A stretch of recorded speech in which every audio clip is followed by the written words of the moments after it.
Hello there, my name is Bruce Rain from Brankus Creations. I do hope you're able to see and hear me okay. Thank you to everyone for joining. Just a reminder to anyone who might be watching this on a replay, this is a live stream, so I will be chatting to people in the comments. Having said that, I may well do a cut down edited version of this video just with the stuff about the electrolysis process, but we'll see. I might do a cut down version that just has all the important information and not me all rabbiting on. But of course, the first thing I'm going to do, as usual, is say hello to everyone. So people who have joined, congratulations. Will from KMac Vintage, you were the first to arrive, so well done. Hello to Foxhound477, hello to Thomas Armstrong, hello to Paul Biley, hello 8WT, Mark Anning, Jared Burma, keep going, Pedro147, and Colin from This Does Not Compute, hello, with his fancy new logo. And of course, if anyone hasn't actually seen his latest video about the wonderful PowerBook 5300, he also has a new intro. So yeah, that's a little bit fancy. Hello to B. Moragnon. I'm not sure how I'm supposed to pronounce that, so I do apologise. Yes, so anyhow, today, as you can tell from the thumbnail that I did of this video, I am actually going to go through the process of electrolysis, and no, we're not talking about hair removal. So Mark Anning, hello there. Have I missed anyone? I hope I haven't missed anyone. If I've missed anyone, it certainly wasn't personal. I was just skimming down the list a little bit quickly. I haven't done a lot in the way of promoting this live stream, so I'm not sure how many people will end up actually watching it, but I'm not particularly fussed about that. I just want to cover a couple of things. In my last live stream, I talked about SteriFlux. And in particular, I gave a little go at the version 4, or the Sample 99, which is the new revision of their flux. Now, they did get in touch with me during the week to tell me that there are actually two versions of this one. The one I used in my live stream yesterday is the older version, and this one is a little bit darker. Then they refined it a little bit to make it a little bit clearer, which is nice because I like my flux to be nice and clear. So I'll be giving this one a try as well, just to see how that goes. I've got a bunch of things I want to potentially achieve during this live stream. We'll see how I go time-wise. But obviously, number one is I'm going to be looking at this electrolysis process, going through the steps and all that sort of stuff. I have got a little miniature, I'd say portable, but it doesn't run on batteries. You need a power supply for it. I have a miniature television set, color television set that I bought recently that has some major flickering going on when you first switch it on. Once it warms up, it runs pretty well, but it flickers and makes noises and all sorts of stuff. So I'd love to open that up and see if I can make it a little bit happier. Typically when things start performing better when they warm up, that can often be cracked solder joints, because as they warm up they expand and make better contact, so that'll be one of the first things I look for. And of course the other one is often capacitors. Capacitors are things that sometimes they're not performing particularly well, but then as they warm up they perform a little bit better. So we'll have to wait and see what happens with that.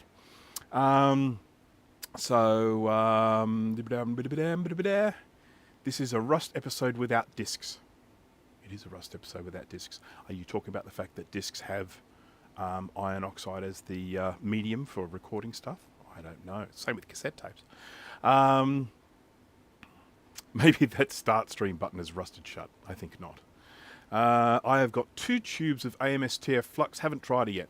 That it's the other way around. ASM is, look, it's still my well. I shouldn't say it's still my favourite, because the guys at Steri have actually just dumped a bunch of fluxes on me recently, and just in my preliminary tests, some of them have been really good. I'm blown away by the smell of this V4. It smells beautiful. I know we shouldn't be smelling this stuff, but it just does smell beautiful. Spinning rust is a colloquial name for a hard disk drive. Well, there you go. I did not know that. Mr. Tech Gadget, hello there. Welcome to the live stream. So anyhow, I'm just going to get onto this topic of rust, because it is something that does happen with a lot of people that are, you got stuff, you might leave something out in the elements and it rusts, or you just have something really old, or you put something in a shed, or whatever the case may be, and rust is something that just ends up happening. It's kind of corrosion, oxidization is kind of unavoidable. I have a set of little what do we call these things, They're like little sockety type things, you know, there for undoing nuts and that. You can attach them to your drill. And I bought this set, and this set fell out of my toolkit or something and sat out in the weather for I don't know how long, and it just got all rusted. So eventually I'm going to look at going and de-rusting all of these. But yeah, rust is just something that happens thanks to air and chemical reactions and all that sort of stuff.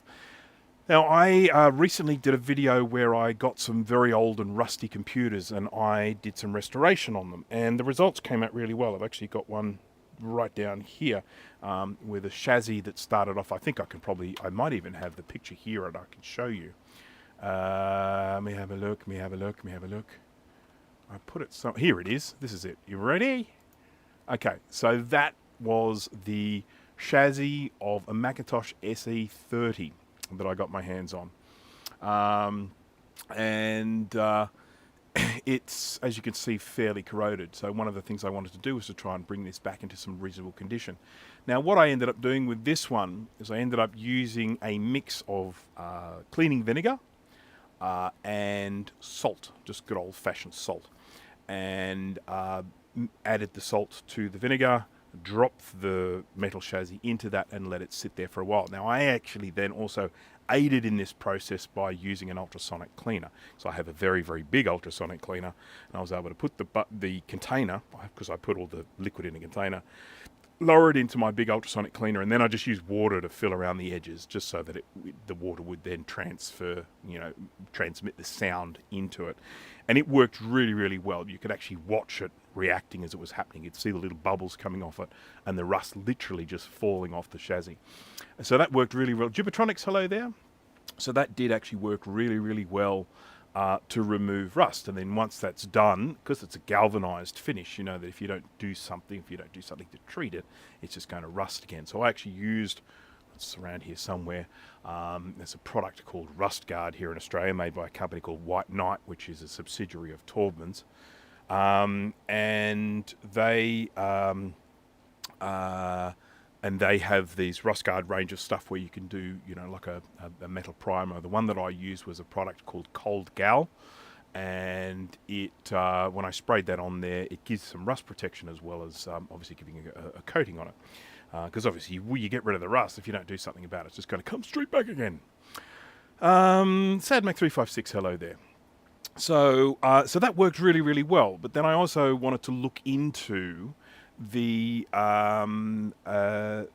electrolysis process as well, because it kind of, because you got to rig up power and things like that, it kind of seems a little bit daunting. But in actual fact, it's unbelievably simple, and really the most complicated part of the whole process is the power supply. Because it's using a power supply, you need a power supply for it. And you can't just go down to your local electronics store and buy a 12-volt power brick or something like that, because most of those things have short detection. And so if they detect that there's a short circuit, they just shut down. This process, because of the way it works, does appear like a short circuit. And so if you were to just use a standard power supply for this, it just wouldn't work. One of the things you can potentially use is a car battery, because a car battery has no short protection on it. But the downside to that is, of course, it's going to flatten the car battery, so you're going to need a way of recharging that battery afterwards as well. I am using a bench power supply, which I have over here. Have I got a view here where I can actually see it? Let's go here, side view. I've got my side view camera working again. It wasn't working last time. If I can just find it, there it is. No, we're pointing straight down. Can't see it at all. So, what if I did this? There you go. Bench power supply right there. And it is a fairly basic one. I think its maximum voltage is like about 30 volts or something like that. And its maximum amperage is, it limits, I think, at 2 amps, something like that. But a little bit of, sort of current protection is handy. Make sure that you're not going to end up getting all your wires melting because of too much current going through them. So,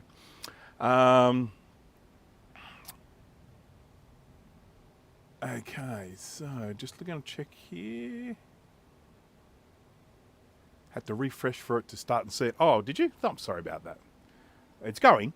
I've been going now for 11 minutes, and it's been riveting stuff. I'm sure everyone will agree. So yeah, if we have one of these bench power supplies, these definitely do make this process much easier, because you can set the voltage that you want, and then you can set the amount of current you want to limit it to. So it's not going to just, send out as much current as possible. It'll actually come up and say, oh, I detect a short circuit, so I'm not going to give any more current than you specify. And as I say, I've got this set on 2 amps limit. Now, unplanned melting is a bad thing. We don't want that. I've got relatively small wires here. They're 7.5 amp. Now, given the fact that I know that this is limited to 2 amps, I know that we're going to be well and truly safe with these sorts of wires. I've seen people, when they're doing these, they go around and use all the little alligator clips, or croc clips as we call them here. And, I haven't gone to those lengths. I have literally gone in and just wrapped wire around these pieces of steel. So I'm just going to talk about the different bits now. I'll just have a look at this top view. Is this top view all right? This top view is all right. Okay, I've got myself a receptacle here. This is just one of these little storage tubs that you just buy from the hardware. I just went to my local Bunnings. For those in Australia know all about the Bunnings. So I went to Bunnings and I grabbed this. This is a 6.5 litre thereabout, and of course it's see-through, which is nice because then you can watch it from the side. So that's obviously the first thing you need is a receptacle. Then of course you need liquid inside. Now the recommendation is to use distilled or demineralized water for this. You don't want water straight out of the tap because it's got bits in it. And those bits can be corrosive. So we're using distilled water in this. It's very cheap to buy. So I did not grab a Bunnings sausage. I don't think they even had any. I didn't know. Normally when you get there, you can just smell the sausages. So I don't know if they weren't running or if we were there too late. It was quite late in the day when I went, so they might have already packed up. So yeah, again, pretty much everything here I did actually just buy from my local Bunnings, my local hardware. So we've got a receptacle, and then we have a liquid inside it. Now what I have then added to this liquid is stuff called sodium carbonate. Okay, now I think, what do they call that? Wash soda or something like that. I'm not sure. But I just bought it at Woolworths. I'll grab the packet in a second and I'll show it to you. But it is not to be confused with sodium bicarbonate, which, you use for baking and stuff like that. So it is not bicarbonate of soda, as it's also called here. It is sodium carbonate, different stuff. It's cheaper too, actually. You can buy it in quite big bags or boxes for quite cheap. So you have sodium carbonate. Now, why do we use sodium carbonate? And that is because distilled water does not conduct electricity. It is actually an insulator.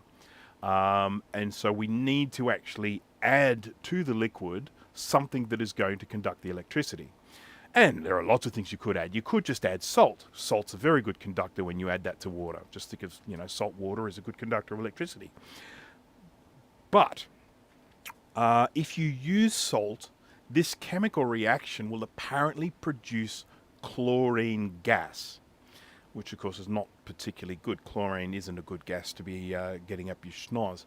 So, BAM5, hello there. Turn baking soda into washing soda by baking it to dry off the water. Well, there you go. So you get excellent information coming in from the live stream here as well. Have you ever considered trying to do electrolysis in an ultrasonic bath? It's a very good question. You mean having them both running at the same time? So electrolysis and ultrasonicing at the same time? I feel like the biggest problem you'd have with that is that the ultrasonic bath is stainless steel rather than plastic. Because generally the ultrasonic baths are always made out of stainless steel because it's better for conducting the sound through them. If you were to attach an ultrasonic transducer to something plastic like this, it would dampen a lot of the sound waves coming from it. So I think the fact that you could probably insulate it where needed or whatever, but I think I think you'd still be able to do it. And electricity will basically take the shortest path between 2 points. So I guess if you just make the whole bath, you connect the whole bath to the positive, and then you just hang the thing inside it with a negative. Maybe. Never tried it. Interesting to try that. Good thought. Hello, Nick. Apples Anonymous. Welcome to the live stream. Okay, so we've got our receptacle, we've got our water, distilled water, and then we've got our sodium carbonate mixed in with it. I have mixed it in. This was 4 litres, and I put in, I think it was 2 tablespoons of sodium carbonate. Now, I apologise for people who work in gallons, but you can probably work that out. There are sort of formulas online. If I think of it, I'll put them in the description anyway. And so yeah, it was about 1 tablespoon of the sodium carbonate for, no, half a tablespoon for a 1 litre, which is like 2 teaspoons in our measurements. In our measurements, 4 teaspoons. Yeah, 2 teaspoons. In our measurements, a teaspoon is 5 milliliters, and a tablespoon is 20. So there are 4 teaspoons in a tablespoon. That's how it's done here in Australia. It's not necessarily done like that in other parts of the world. So then, okay, so we've got that. The next thing we need to do is we need to get our anodes. And that's these little guys here, and these are made from steel. Now, they actually refer to these as sacrificial anodes. And the reason why they do that is because this process actually makes them rust. As you can see here, they are rusting while this process is happening. And so you're not necessarily going to want to use something that that you care about that much. Now, I ended up just buying a 2 meter length of steel. This is, I think, 30 mils wide. I think it's 30 mils wide, and the length was 2 meters. Then I just cut them down to fit into here, and I just curled the edges of them so they could hook them over like that. Even though they didn't hook very well because they're a bit too tall, but that's all right for this container. You don't need 2 of these. I mean, I've seen people just use a single sheet of steel on one side and then connect that to the power. I've just set this up to have 2 at one, one at each end, and then lower the thing that we want to derust into the middle. And then both of these are connected to my positive power. Now, I've got the wire just wrapped around here. All you really care about is conducting power. As I say, you could use alligator clips to clip onto these, but I didn't have any alligator clips, so I just stripped the wire and wrapped it around. Works fine. So I've got these wires here, and then they come together and they join. Those 2 wires join there, and so that allows me to then connect my positive power to that, which I've got here, but I don't know if, there we go, just make it in there. So this is going to my power supply, and I can just clip that onto there. That gives my positive power going to my 2 anodes, or sacrificial anodes, which are going to end up getting rusted. Eric Hansen, hello there. Got a kit for doing this, but lost the cord to the rectifier. Well, that is no good. Righty, now I am going to, yeah, no, I'll do that in a minute. That's all good. So the next thing we need to do is find a thing with the rust on it. And I thought, well, this is a vintage computer channel, so let's go with something like that. What I have here is a display card, a very old display card from a Mac, and it is a high resolution display video card. And it looks like it's got a little bit of bird poo on it. So there we go. That might explain why there is rust on this one. Don't ask me where it has come from. But this one here has this metal bit, and as you can see, it is pretty rusted on there. Now this has some galvanization on it, but it has rusted through that. So this would need to be regalvanized, and I'll show you why. You can take something and you can remove all the rust from it, but if you then leave that thing without recoating it with something, it's going to rust again, and that's exactly what happened to this. This had rust on it, the rust was removed, then left, and the rust just came straight back again. So you would need to put some sort of coating on it afterwards. So the first thing I'm going to do is whip this off this card here. So I'm just going to change views here for that. If anyone has any questions, please feel free to ask, or if they're finding this incredibly boring and would like me to move on to something else, you can ask for that as well. I need a screwdriver.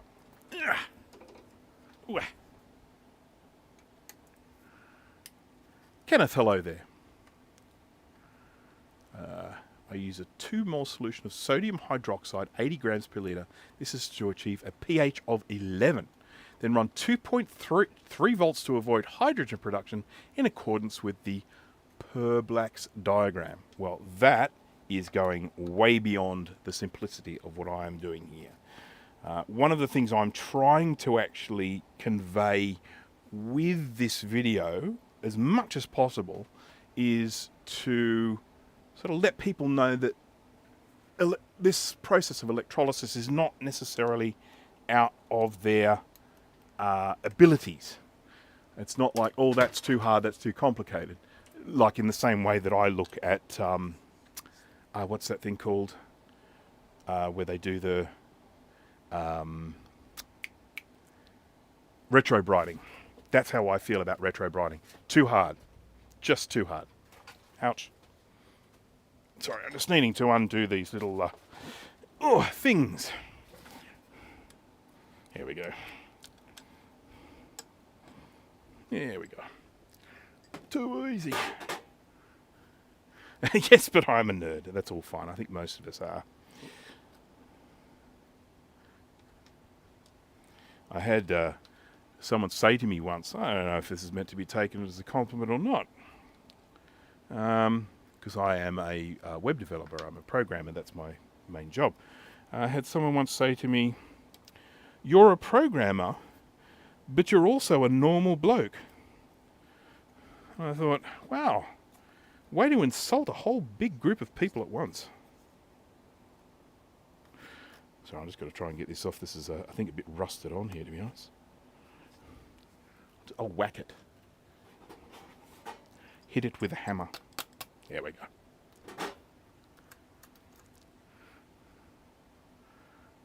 go. Alright, so this is our little piece. This is our little rusted piece that we've got here, and this is the one that we want to try and de-rust.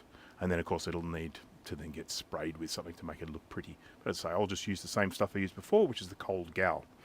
Now, next thing we need to do, I have, again, just used some 7.5 amp wire, and that is, here it is here. I've got this as the black wire, so I know that it's going to my negative. It's got to be color-coded. And this is just stripped. I just stripped a big bit off the end of it so that I can just wrap it around things, you know. I'm not really fussed about anything being too fancy. I'm not big on fancy. So I'm just going to get that, wrap it around the metal. It's enough for it to make contact. Just like that. Alright, so it's making contact. Then this needs to be suspended in here. For that, I'm doing that really with the kind of most basic of processes. I've got just a piece of 3D printed plastic here, which is actually a screwdriver handle, a very long screwdriver handle. And then I'm just going to hang it from that. I'll just see if my height's right. Yeah, that's alright. It fits in there. So, let's just go back to the top view here for a sec. So that's my little thing. It's hanging in there. It's not touching the bottom. It's actually suspended. And we've got that there. If I can do it like that so it sticks out of it. How about I do it like this? I just would like this to be visible. Maybe, I'll tell you what I'm going to do. I'm going to do this side view. Just want to make sure I get the best view of this so that you guys can see what's going on. I might just zoom in here a little.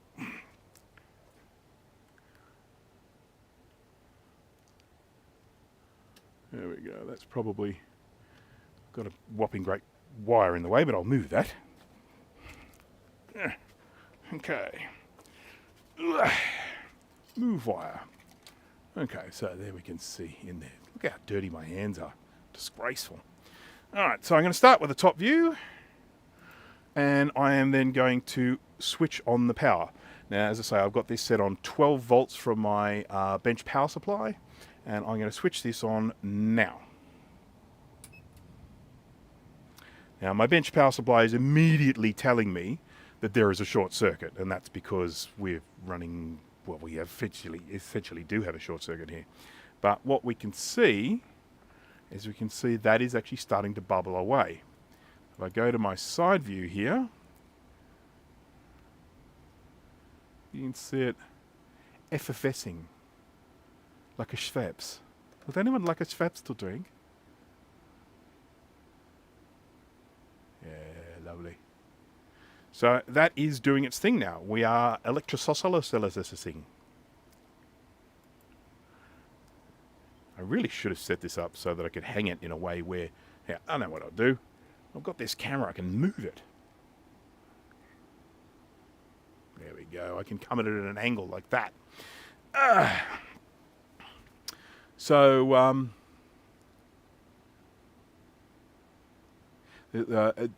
Thomas B, hello there. Welcome to the stream. I love the bar sign. Thank you very much. Here's my bar sign. Once again, this is something where I have to give credit to someone else. Jay from the House of Moth, back in the days when he used to live stream, he doesn't really do that anymore, but when he used to live stream, he ended up getting a little LED sign. I can't even remember what it was. It was like open. He got given it or something like that, and I thought, oh, that is so cool.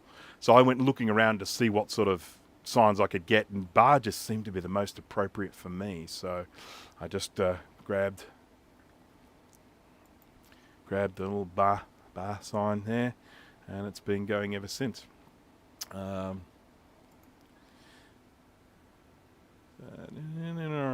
Just checking all this stuff here. Thought you just like dip it in like with ultrasonic. Yeah, this is actually the whole thing with it. You do actually have to close the circuit with the thing that you're doing. If we were to do this around the other way, okay, if I was to put the positive on here and the negative on here, what would end up happening is the exact reverse. We would start pulling the rust off these, and this would start attracting the rust, and this would start getting rustier itself. So it is very important that these things get done around the right way, with this being the anodes or positive and this being the cathode. Swap them around, you're going to have the reverse effect. So need to do a wine repair stream again soon. I did one a little while ago. What usually happens with the wine streams is it's usually if like my wife's gone out to dinner or gone out to catch up with some friends or something like that. Because if we're here together, we generally eat together and then we watch a show or something like that. I'm watching Dark at the moment and quite enjoying it. Oops, sorry, I just bumped my microphone there. Just want to lift this up a little bit higher, because it is actually touching the bottom at the moment, and I did not want that.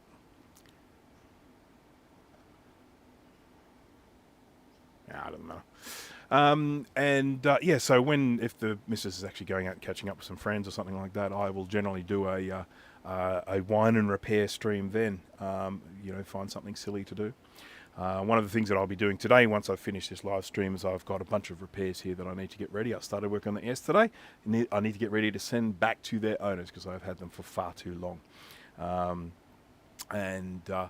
I had one in particular which was just giving me grief because I had the thing all ready to go, but when I came to put the RAM that was sent to me, I couldn't find 2 of the RAM sims. And I was like, there's no way I'm going to send a board back to someone with different RAM to what they sent it to me. So I had to go on this huge hunt to try and find out where these 2 RAM sims ended up, and I found them yesterday. So I'm very happy about that, and I can send that person's board back to them. I mean, look, I could say to them, look, I'm sorry, I've lost your RAM. I'm going to give you someone else's RAM. Or not someone else, I'm going to give you my RAM. But I'd really rather not do that. I'd rather send people's boards back to them exactly as they sent them to me. How long does it take to do this process? That is a very, very relevant question. It really does depend on the level of rust on the thing. I would suggest for something as rusty as this, 30 minutes to an hour would probably do it. And the interesting thing is when it's finished, it will actually come out looking like black. It'll actually be quite black. And then you just need to scrub all that black stuff off. You just, go and scrub all the black stuff off, and then whatever you then want to do with it. As I say, with something like this, I'm going to spray this with a Cold Gal Rust Guard product, which will ensure that the rust doesn't come back again. I did a rust removal on a, what do you call those things that you hammer a nail in with a nail, yeah, so when you want to push the nail in further, a nail thing, one of them, you know the thing I'm talking about. I did that yesterday. That one was pretty rusty, and that I left in for about an hour, and it came up really well. So, but yeah, if you've got something which is really, really badly rusty, you might want to leave it for longer than that. Punch is the word. Thank you, Foxhound 477. A nail punch. Yes, I had a nail punch that I cleaned up, and it came up looking really good. I found that if you're doing, say, if you know, I was doing this little thing before, just earlier on today. I only gave it about 30 minutes. It wasn't really enough. It's still definitely got rust on it, so that one will need a little bit more time. Have a good time. Time to watch the Habs continue on the quest for the cup. I have no idea what that means. This is how you get a rust freak. Just driving into a lake. Just Pixel Smith, that's a great idea. Oh, hello there, Steve Mac84. You've missed all the important stuff. You missed all the science. Now you're just getting to see the experiment afterwards. I didn't really go deep into the science at all. It's Chizity. It's Chizity. One thing I did fail to mention is that the power source needs to be a DC power source, not AC power source. That is an important thing. So that was obviously suggesting to use something like a car battery or a bench power supply. Steve, do you have a bench power supply yet? You need to get a bench power supply. I actually have a second one here. Well, I actually have 3 bench power supplies. I've got a little tiny one, and I've got the bigger one here. And then I've got a third one up there, which is, someone sent it to me to review, and I didn't end up reviewing it because it was so bad that I figured it was better to not review it at all than to give it the review that I was going to give it. So, yeah.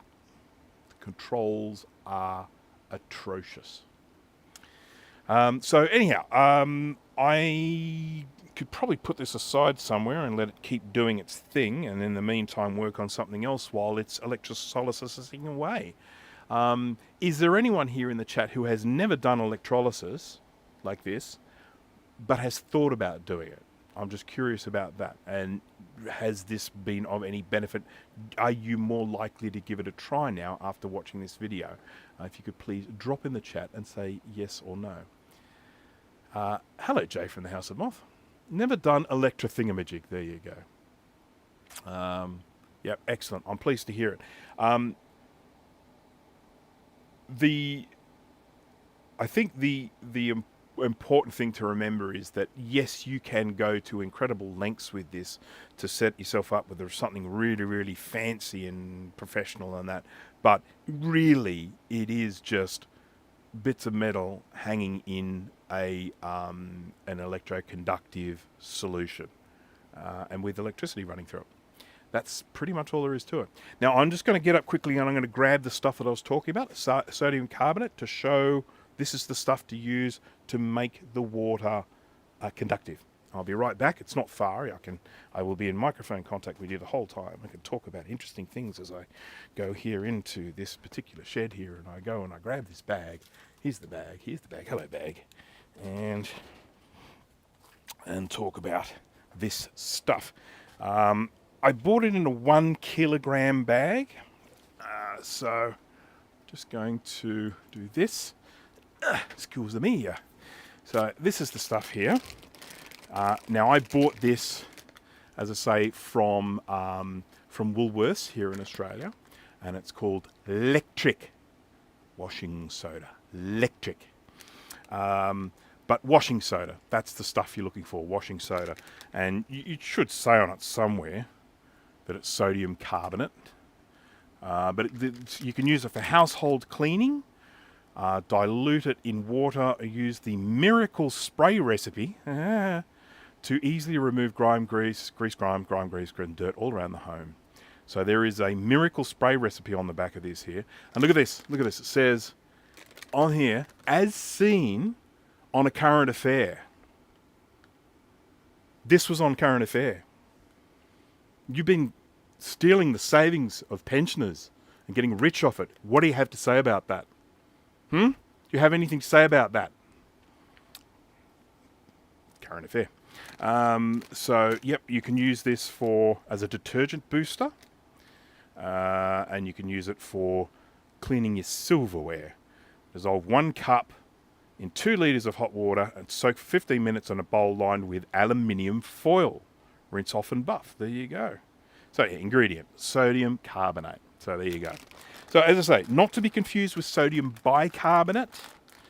This is sodium carbonate, or washing, what do they call it? Washing soda. So, yippee. Pop that there out of the way. Oopsie. It'd be interesting if you could do this with like a battery bombed logic board or something like that. Put the power on there and put, you know, sort of put the thing in there and see if it gets rid of the rust. I've seen a current affair, not a good recommendation. It's funny, isn't it? It's like, it's a really weird thing. I assume they did some sort of expose, or they did some sort of thing about saying you don't need to go out and buy all of your fancy cleaning products. You can just use something as simple as this, because it is dirt cheap. It's a couple of dollars for a bag, kilo bag like that. Hello there, 0.5. Yeah, so anyhow, look, it's getting a little bit boring now, staring at something that is doing the electrolysis process. So I have a backup plan of some things that I can have a look at. One, I can continue soldering the blue SCSI that I was working on last time, and we can try out different fluxes. Or I can start trying to repair a vintage television set, portable television set. One that has some terrible crackles and scratch things when it... when you first switch it on. I want to see if I can make it so that when you switch it on, it works perfectly immediately. Of course, accepting that there is a warm-up time for old CRT television sets.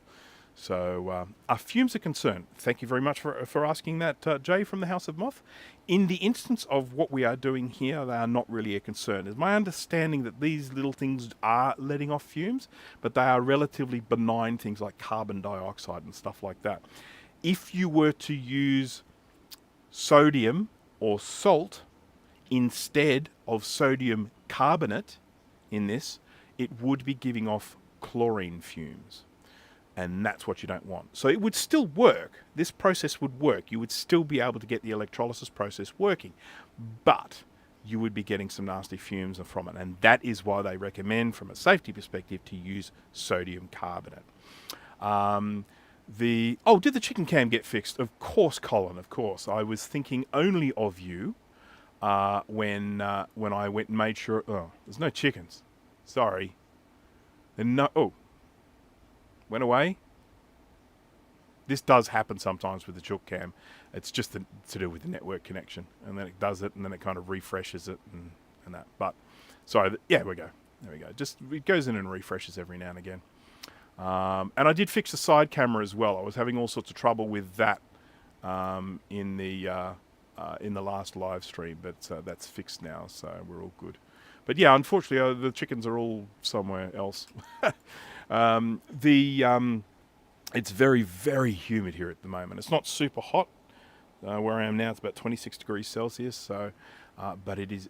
We've had a few days of rain, and it is just muggy as anything. It's awful. Yes, they are hiding, unfortunately. It's natural for them. I mean, there's actually been, one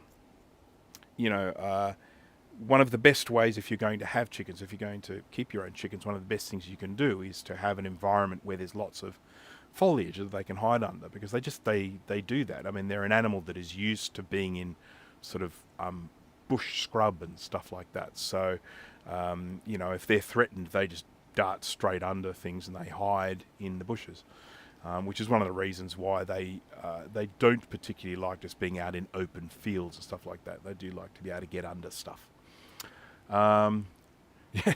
Remove rust and lung tissue. Yes, no, we won't be doing the chlorine stuff. At the end of all of this process, I'll just talk about this now for a minute. At the end of all this process, you will end up with all sorts of stuff. If you've got a really, really, really rusty item, you're going to end up with all this sort of floaty, orange, yucky stuff.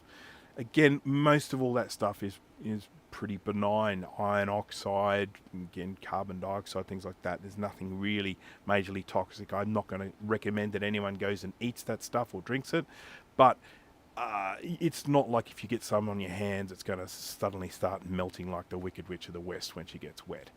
You know, just sort of normal sort of cleanliness precautions should be taken, but we're not dealing with massively toxic stuff. Okay, so just going to cheap washing solution accused of letting fame go to its head and wakes up dazed and confused in a random bathroom. Yeah, that's the washing soda for you. Right, so Gibotronics has said TV, so we're going to be working on the TV. So I am just going to move this down to my feet so that I can work, and hopefully it doesn't create all sorts of problems. I'm going to be dodging it the whole time I'm working here because I'm going to have to sit with my legs on either side of it, but that's okay. And then we'll come back to it a little bit later, eh? There we go. Okay. It's still doing its thing. It's still doing its thing. We're good. All right, so I'm going to just have to quickly duck... Oh, jeez. I did some repairs on something yesterday and it had all these rusty screws, so I replaced them with fresh ones. I don't have a whole lot of space on the desk here at the moment, but that's okay. We'll be fine. We'll be fine now. How are you? Whoops. Sorry, I just bumped it.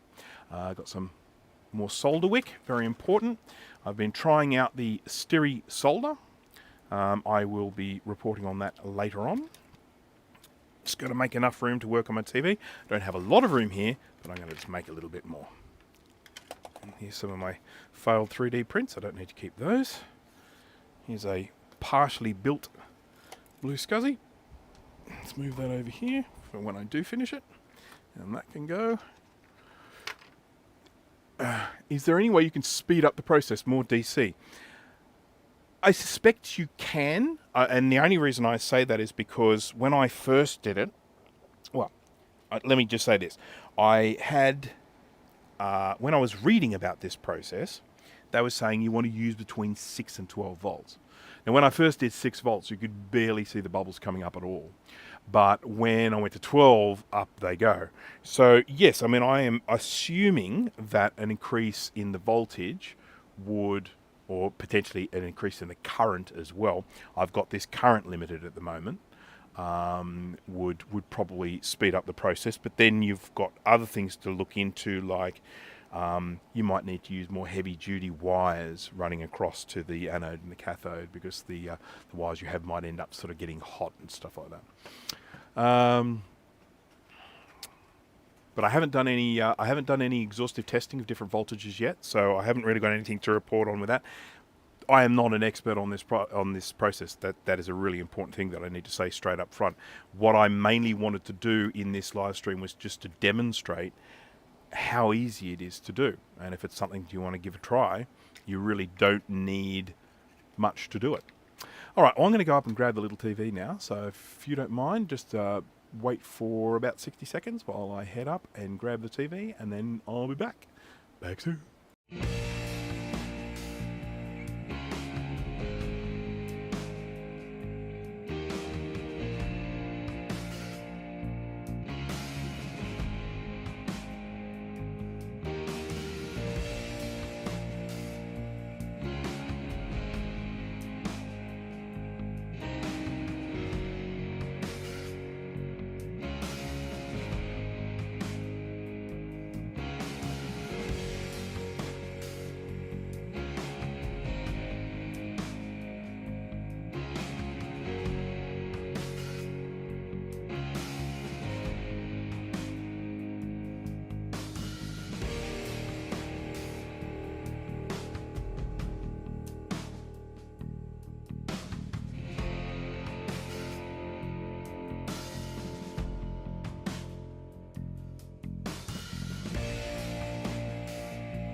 Hello, I am back. So Just going to show you this television very quickly. Let's get the camera. There we go. So this is my little portable television. It is a Radio Shack brand. These are not particularly high quality, but they are quite functional. This is obviously an old analog tuner. It can pick up VHF and UHF. Yeah, it's pretty basic stuff. A little antenna on the back here, and it works. I mean, it totally works. Let's just get some. There we go. I don't know what the best thing to focus is here. Roger Salter, hello there. I am doing the electrolysis down on the floor at the moment.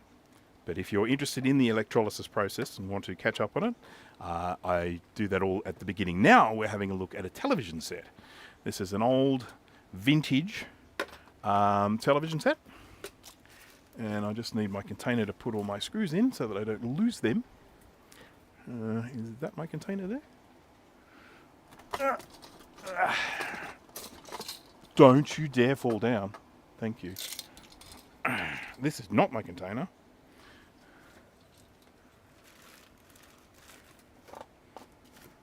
There it is. Okay, I can put this back up so that it doesn't fall down.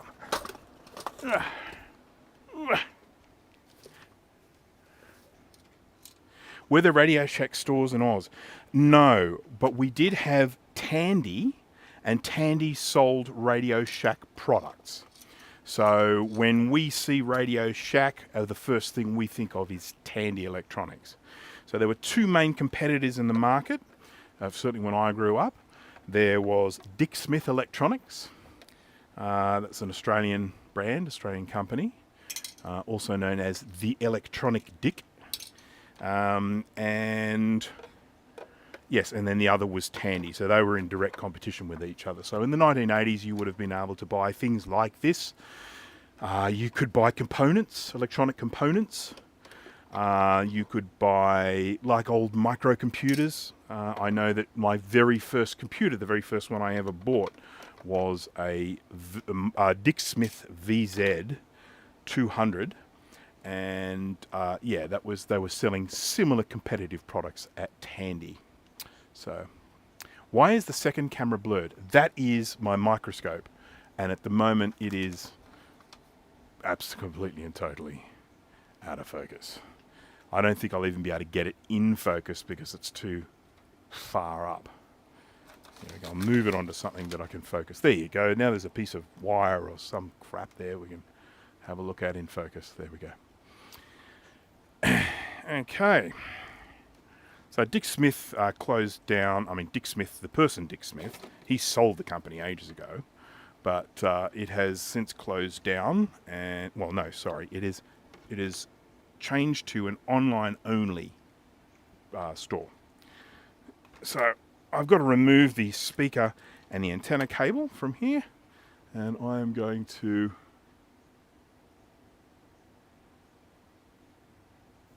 take a photo of these things before I do that. I always do that. I always take photos of the things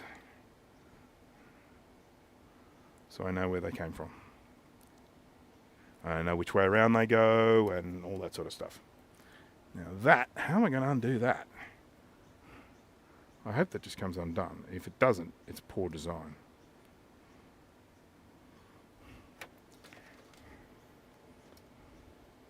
Oh, you thing, you. How dare you? I suppose I could undo. Oh, I can undo it there. I can undo it there and then just have the cord hanging out. I really don't want to. That's a really stupid way of doing it.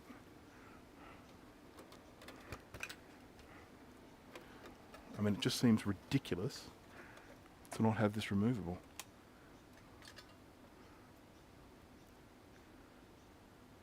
Yeah, what we have now as an alternative to Dick Smith or Tandy or Radio Shack, we have JCar and Ultrasonic.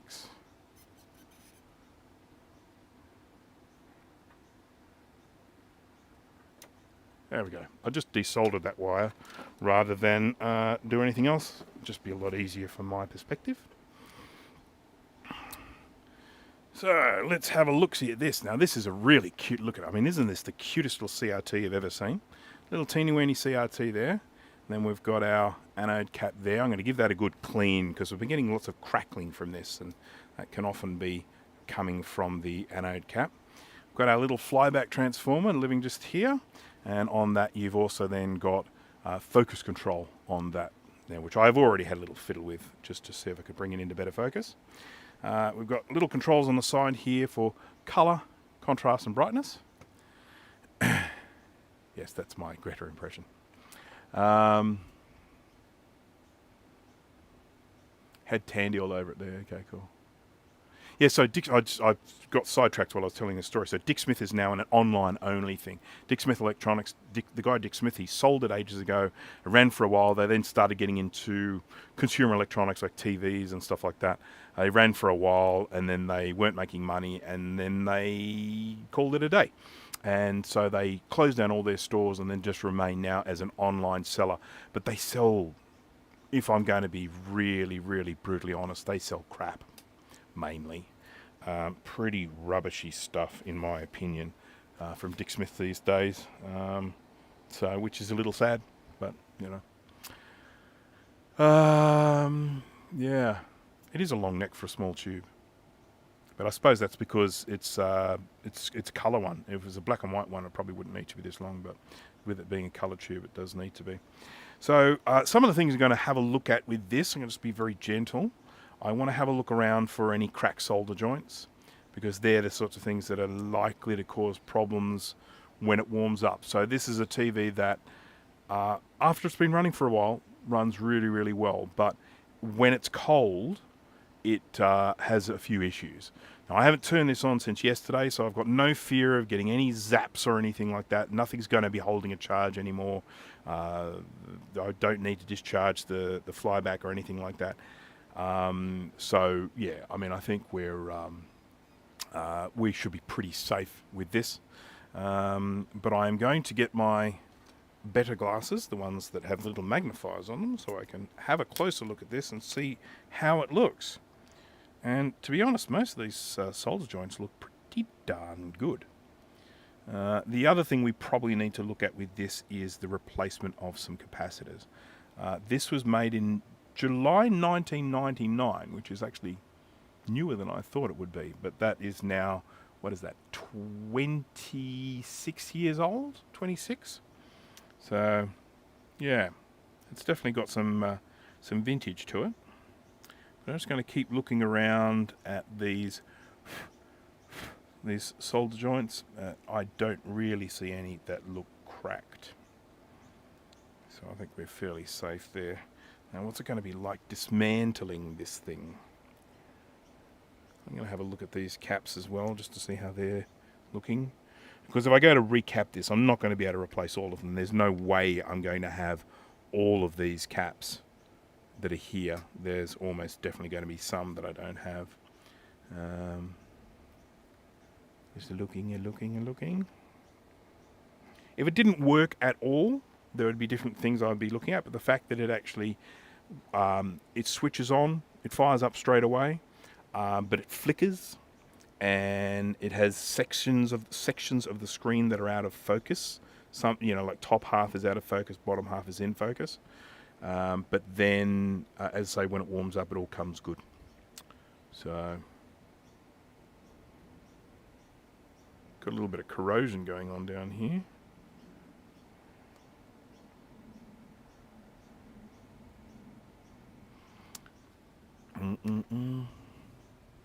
Buy a quality DVD player before they become completely obsolete, indeed. I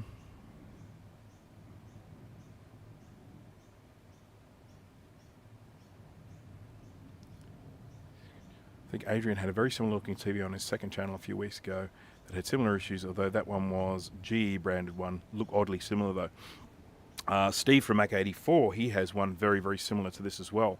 They look very, very similar. And they're probably all the same guts. They're just been branded however. I would have liked this if it was one that would run on batteries as well, but that might just be a little bit too much to ask for something of this vintage. You know, I don't see any of these caps exploding or puffing up or anything like that, but having said that, that doesn't mean a lot. You can have capacitors failing with no noticeable indication of a problem. This one here might be a little swollen, maybe, but I'm not 100% certain about that. All right, I'm going to look into the removal of this. So we've got the what do you call this thing? The neck board, is that what they call it? We've got a little glass there. We'll try not to break that. That's our ground there, which is connected to that there. I can undo that to remove it. So, whoopsie. Just a reminder to everyone that I do regularly break things when I'm trying to fix them. So this could be the last time this ever worked.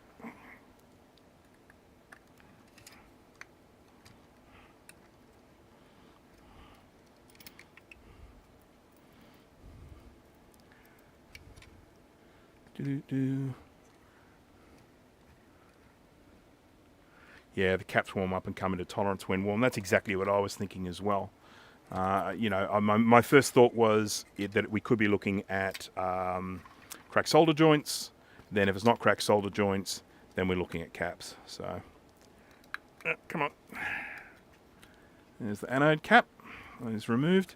So I'm going to just clean under that. I'm going to clean around it in case we've got any crickly crackling coming from that.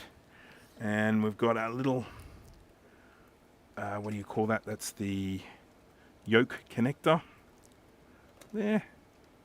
These thankfully have these little space things here so that you can't put them on backwards. And what's holding this in?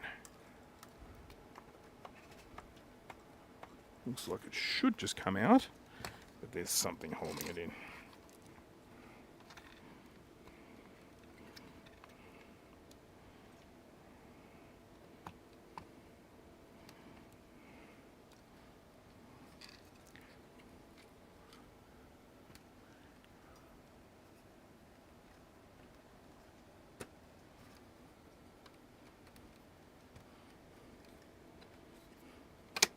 That's it.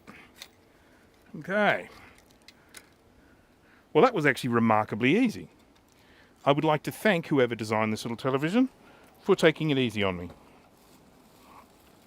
Pop you there. Just in case anyone's wondering, the electrolysis process is still going on between my legs. Or between my feet, technically, but still between my legs. Francois, hello there. Thank you for joining. Yes, someone just mentioned before that Adrian has one of these televisions, and Steve from Mac84, who was here a little while ago, he may have ducked off now, he was saying, he said he has one of these as well. But it's, again, it's not branded this brand, it's branded something else. Sorry, I'm just going to have a look at something here.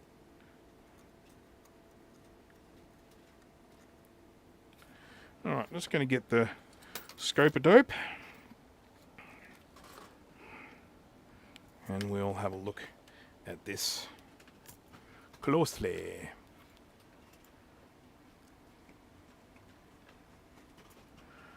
I was just looking over here before. There's some gunk on here, but this is just, you know, snot that they've used to hold these things in position.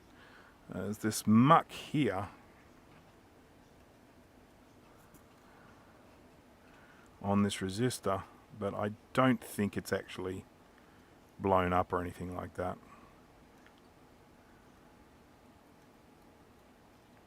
And is that a split in that resistor? Oh, balls. I can't. I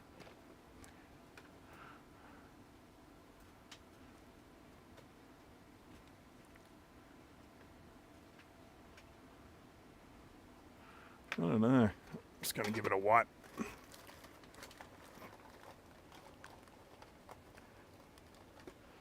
Put a meter across the snot. I will not put a meter across the snot.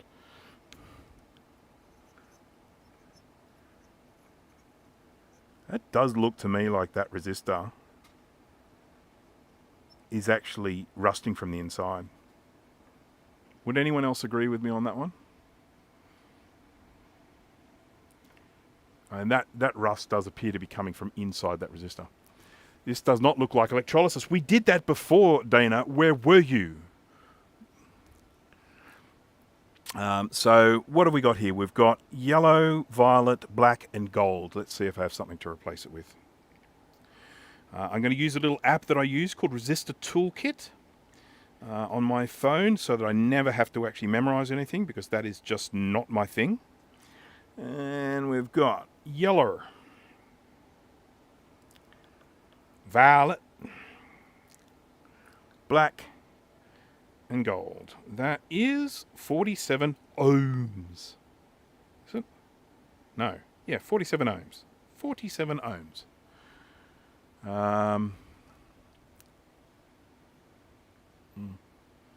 Don't go and make dinner. You've got to stay here. You have to. It's very important. Because then you've got to wait and see what the results of the electrolysis will be. You missed the beginning bit, but you've got to see the end. Boop, boop. Oh, let's just check the resistance of this just in circuit.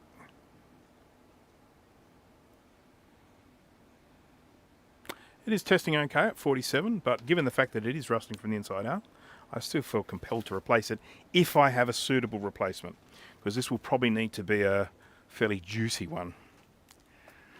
43, 40. Oh, I've got a great big fat 47.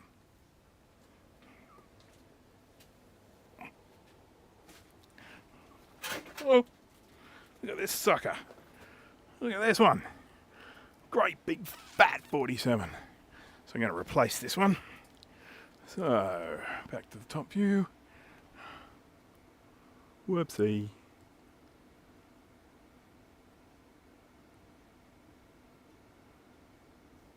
So I'll just replace that because it will make us feel better. Or make me feel better. How about you guys? Okay, it's that one there and that one there. So I've got to get some solder wick and get my trusty soldering iron. Might maybe even do this with my soldering tweezers. Melt both sides at once and then pull it up. Where's my wick? There it is. You can never tell which colour to start with. Yeah, that's a bit tricky, isn't it?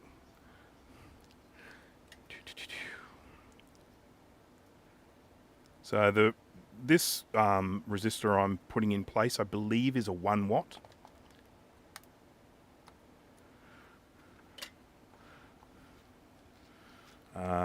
So it should be perfectly fine replacing this one. Just going to bend the pins, and we will leave this. Obviously generates a bit of heat, which is why they have it elevated. So I'm going to do the same. I'm going to keep it up in the air rather than having it flush down on the board, so that we can keep that as the cooling process for it. There we go.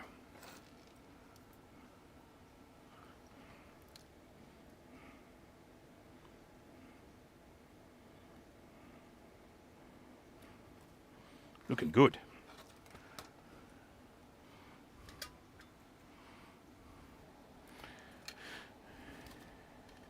Let's face it, the fact that resistors use color bands still is just stupid.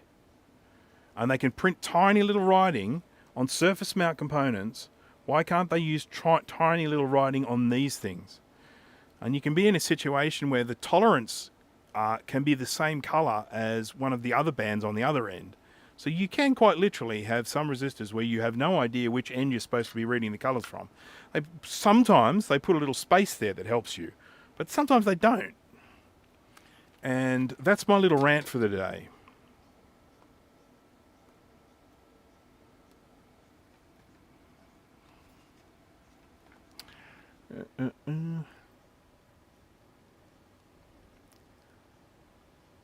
Color-coded my spanner set so I could identify the size from a distance. That's actually a remarkably good idea.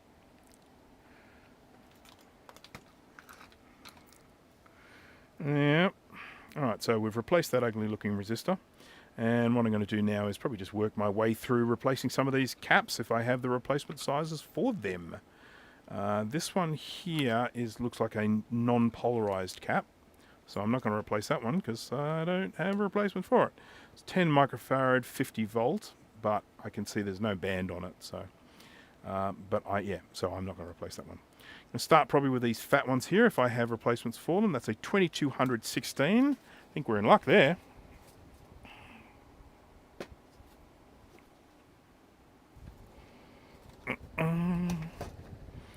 Okay, what size is this? 16. That's one of the 16s. I need the other of the 16s. I put some of these in backwards so I can't read which ones they are. Okay, so that's 35, 25. I'm looking for one called 16 volt 2 because I have 2 containers with 16 volt caps in them.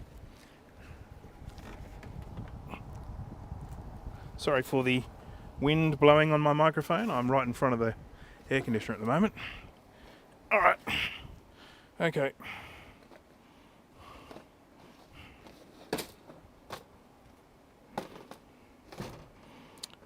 $10, $100, $250, $16.2. There it is. It was right in front of me all along, and I just chose to ignore it. Like some sort of fool.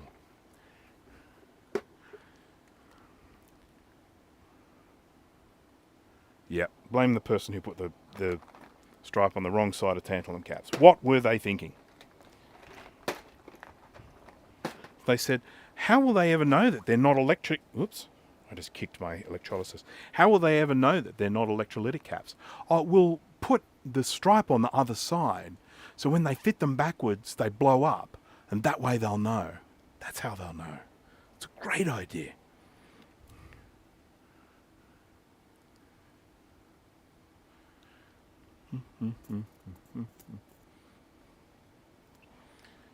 After watching Colin's last video on the 5300, it's made me want to go through my collection, see if I have a 5300, because I'm not sure if I do. I have a few Mac laptops that I collected for a while there. I was just, I had the word out that I was looking for Mac laptops, and I ended up buying quite a few. But I think I've got a 3400, not a 5300. 3400 was a really good laptop. And a really interesting point that Colin made in his video about the early PowerPC chip. And I'm actually working on a video with a very, very similar premise. And that is that when the PowerPC for the Macs very first came out, it copped a lot of flack. And the reason why it copped a lot of flack is because it wasn't really getting that much in the way of a speed increase over the old 68040. And the reason for that was that there wasn't much PowerPC native code. Apple got better at that in terms of their transitioning from one technology to another. But when the PowerPC came out, ultimately just everything was running on emulation, and they didn't run too good, not too good. And I did some tests recently with a PowerPC 601, so, slowy, and found that it was actually miles ahead in speed from the 68040 if you're running PowerPC native code. But when they first came out, there just wasn't much PowerPC native code apps out there. And that was just a really interesting thing. So, I think so anyway.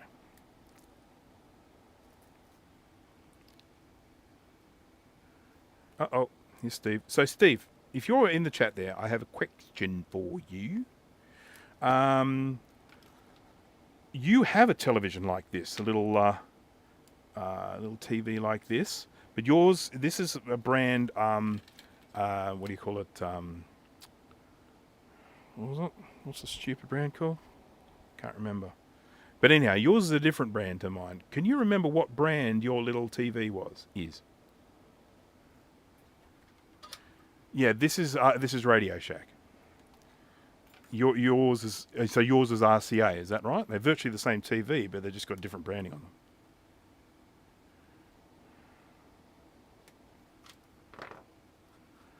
I have one branded as Radio Shack and one branded as RCA. They are identical. Yeah. And so this is, again, apparently Adrian was looking at one of these in his basement, in his digital basement.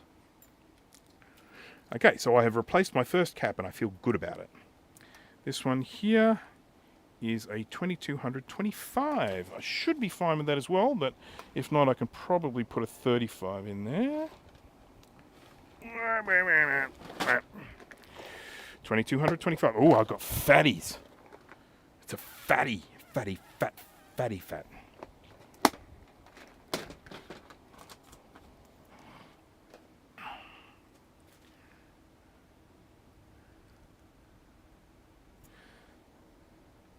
So anyone who's just tuning in, well, actually I should mention a couple of things. First of all, number one. Oh, crap, what was that? We'll worry about that later. First of all, for anyone who is inclined to do so, could you please smash that like button? If you do, I appreciate it. Thank you very much. The electrolysis part of the video I have done. I went through and explained the whole process at the beginning of the video. I may end up cutting it down into a little self-contained video in the future. We'll see. It is still doing its thing down here on the floor, but I figured that I should do something while it's actually doing its thing, because otherwise it gets a little bit on the boring side. Well, you know, it's probably boring anyway, but more boring. And so, yeah, that's if anyone is wondering, they're just joining and they've seen the video description, they're like, why are you working on a TV when you said you were going to be doing electrolysis? I have done that. And I've gone through and explained the process and how I do it and just how easy it is to do. And then hopefully it'll be going long enough so that at the end of this vid we'll be able to have a look and see how it's traveling. Right now my goal is with this little portable television to try and improve the fact that it starts off a little bit clunky. When you first switch it on, it's all crackles and little blinking and fizzy noises and all sorts of stuff. And I would like it so that when this switches on, it just starts working beautifully right from the word go. So my thoughts were the potential cause of problems could either be cracked solder joints, and I don't see any cracked solder joints. This is a product from 1999, so, you know, cracked solder joints are usually on things a bit older than that. Okay, there we go. Off comes the capacitor. This one, oh no, I think that's just discoloration from heat there. So this is a 2225. I've got a 2225 here to replace it with. I'll pop that in there. It is fat, but I think it'll fit.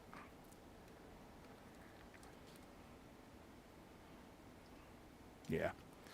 Yeah, it'll fit. It's good enough. I mean, you know, come on. Is that... Oh, actually, I've... Smash that like button. Sorry, that was an accident. I pressed the mouse. I'll move the mouse so that it doesn't happen again. So I've got a wide hole and a narrow hole for this. So I'm going to use the wide hole because it fits better. There, that's nice.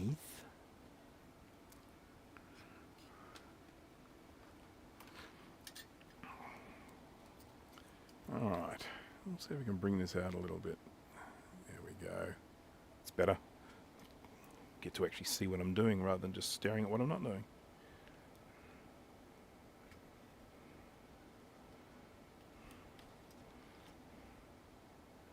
Now there are a lot of caps on this. I'm not sure I'll replace all of them. I probably don't have replacements for all of them anyway, but I've become rather fond of this whole analog TV thing. For anyone who hasn't seen the video that I did a little while ago, it's been a very, very popular video, I have to say. And essentially, for me anyway, you know, little small timer. Essentially, in the video, I talk about what you can do with an old analog TV that potentially doesn't have a video input. And what I've done is I've set up a little 24/7 broadcast of every movie in my collection. Let's check and see what's broadcasting now, shall we? I can't show you, but I can tell you.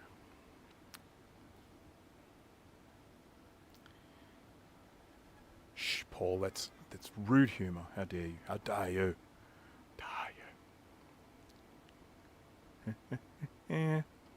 Amazing. I'm just looking at my viewers here. The viewers really dropped off when I finished the electrolysis demonstration. People came for the electrolysis and nothing else. Okay. I'm giving up on the Plex server. It just crashed. So let's not worry about that. But anyhow, so I have this 24/7. Oh, there it is. Broadcasting of stuff. Oh, please sign in again. No. I cannot be bothered. Thank you. Come again. And then I can just grab a television like this, an analog TV. I can switch it on at any time and just pick up the movies that I'm broadcasting. And it's been kind of fun. You know, I've been enjoying it. I just like switching on and go, look, it's whatever. That movie. And then that movie. Right, what have we got here? I need my goggles for this one. Wherever I put those. Where did I put my glasses? Don't say on your head. It's my other glasses I'm looking for. Here we are. All the way over here. It's amazing the way things do travel on my desk.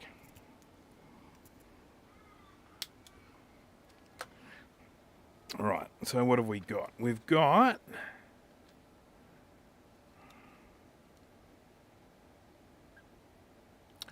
$1,016. I've got to have that, surely. Surely. 1,016. Just like that. I'm replacing them with really good caps, by the way. Caps that are probably way too good for a piece of crap like this, but they're good caps. These are Panasonic, good quality caps from Panasonic.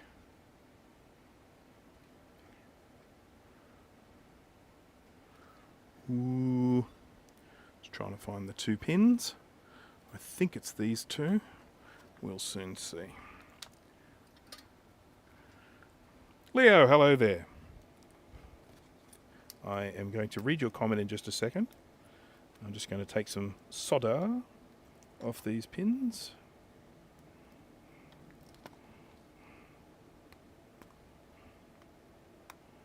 There we go. I got some good advice from others, but I'd like to hear your opinion too. I want to start a business making all sorts of things for electronics, and any advice is appreciated. Now, there are a whole bunch of people doing that. I am not actually one of them. I am not really selling any stuff, but I guess probably the first thing you need to do is look at getting an online store. For that, I was actually using e-commerce, WooCommerce with WordPress. One of the reasons why I like that was, first of all, it was free, other than the hosting charges. And so you can get a WordPress website set up, use a template or whatever you like, and then install WooCommerce plugin, and then there are all sorts of plugins that work with WooCommerce that allow you to do lots of other stuff, like configuring alternative versions of a product. So for instance, when I used to sell Blue SCSIs and SCSI 2 SDs, I would set them up so that you could buy it just on its own, or with a cable, with a bracket, with an SD card, and you could just select the options you wanted, and then it would just tally up the price for that one product. So having all these variations for the products. And so yeah, I would use that, and then you just link. You get if you have a PayPal account, you then just link your PayPal account to the WooCommerce site. Again, all built in. You just put in your details, and everything kind of gets sorted. And then, so anytime anyone buys something, it just goes straight into your PayPal account. So it's really, really easy to set up an online store in that regard. The business side obviously varies from country to country. And then, of course, you also have to think about things like your return policy and stuff. What if someone buys your thing and then it doesn't work, or whatever the case may be, how you're going to deal with that.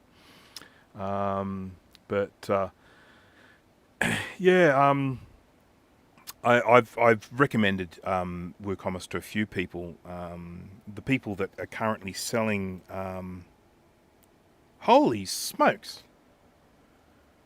There's a resistor here that has actually busted in half. Oh, I've got to show you this. Yeah, the people that are selling blue scuzzies in Australia now, which is Juicy Crumb Electronics, they're using WooCommerce as well because of my recommendation.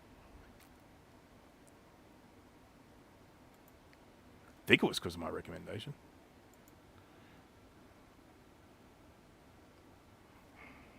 All right, let's have a look at this. Where is he? He's there. It's been snipped. Okay, so that is not an accident. Someone has deliberately snipped that resistor. Do you reckon that might be something that was done in the factory for a purpose? That someone's actually in testing this has gone, this doesn't work, because that is not corroded through or anything. That is an actual deliberate snip. Snippety snip snip. So I'm sort of feeling like that might actually be something done in the factory. But I would appreciate your thoughts on the matter, because there is a resistor under it.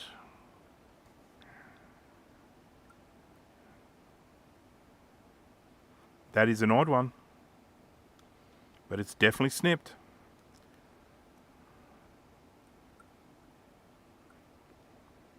And the fact that it works makes me think.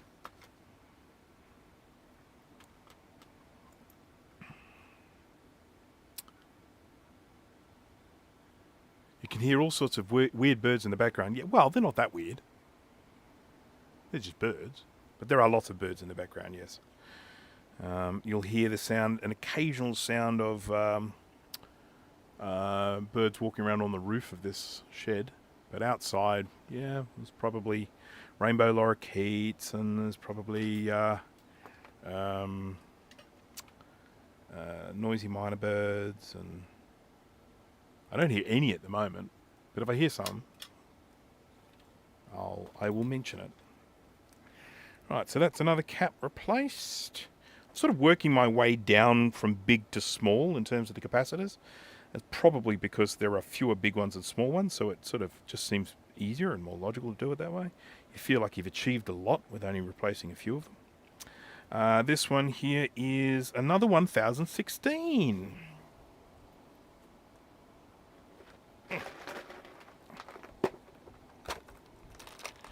Actually feels really good replacing these caps. Real sense of achievement.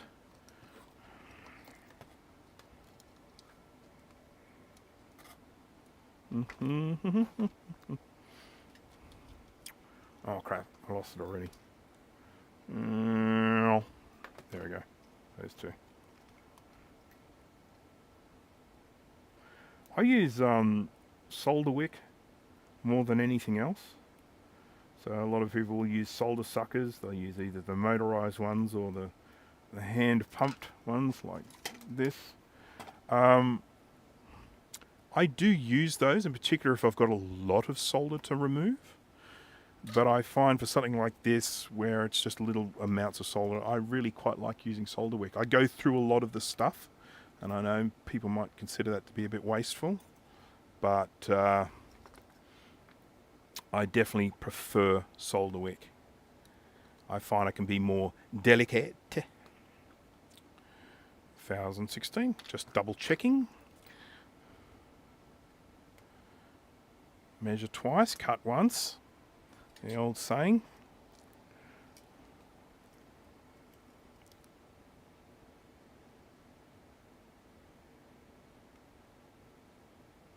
There we go. I'm just going to push this. There we go.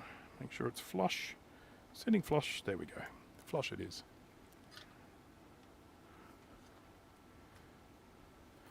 I bet there are Australian birds that are probably the size of a Toyota Prius. The biggest bird in Australia is the emu, which is a little bit smaller than the ostrich. So you've actually got the award for the biggest bird in America. So the emu is the second biggest bird in the world. So that's a fairly decent sized bird. But I tell you, the bird that I think is the most impressive in Australia is the cassowary. If you get a chance to do any research on the cassowary and have a look at its claws, I mean, a cassowary can kill a human quite comfortably. They consider the cassowary as almost like it's a living dinosaur. It has a great big kind of cresty thing on the top of its head. So it's like cartilage or something like that. Big hard thing sticking out the top of its head. They're black with some colours. I think they've got like a blue head or something like that. And they have the most unbelievable claws on them. And one of the ways that they kill things is they basically run up and they just bring a claw out and they just swipe it down. And they can basically just disembowel you. It's so, it's such a big, powerful claw. So if you if you have a look, do a bit of a search on the cassowary, and have a look at, just do a search for like cassowary claw or something like that, and just have a look at the claws on those things. They are just next level. So I think that's probably the impressive Australian bird. We don't get them here. They're actually up in the more tropical regions, much further north. But out here we've got some lovely birds. We see lots of sulphur-crested cockatoos in this area. They're the big white parrot with the yellow sort of crest on them. And then we have smaller versions of them that don't have a big crest, and they're called corellas. Get large amounts of corellas out here. And of course the little rainbow lorikeets and some rosellas, and what else? Lots of ibis, lots of Australian white ibis. There's probably one out there now. They come to eat the chicken food because they're not stupid. I'm taking this cap off without even looking to see what it is, so I don't even know if I've got a replacement for it. So it could be going straight back on again. But I really like birds. I'm a big fan of birds. I'm not really a bird watcher. I don't like go out just to look at birds. But if I go out into the natures, I will often stop and check out birds. Okay, this is a 4.7 160 volt. Okay, yeah, so the one I didn't check is the weird one. What have I got? 160 volt, 160 volt, 160 volt, 160 volt. 160, 160, 160. Just 250. Where are my 160s? 50, 35, 50, 16, 6.3400. I do have some 160s, but then maybe they're not in their own container. Let's just check.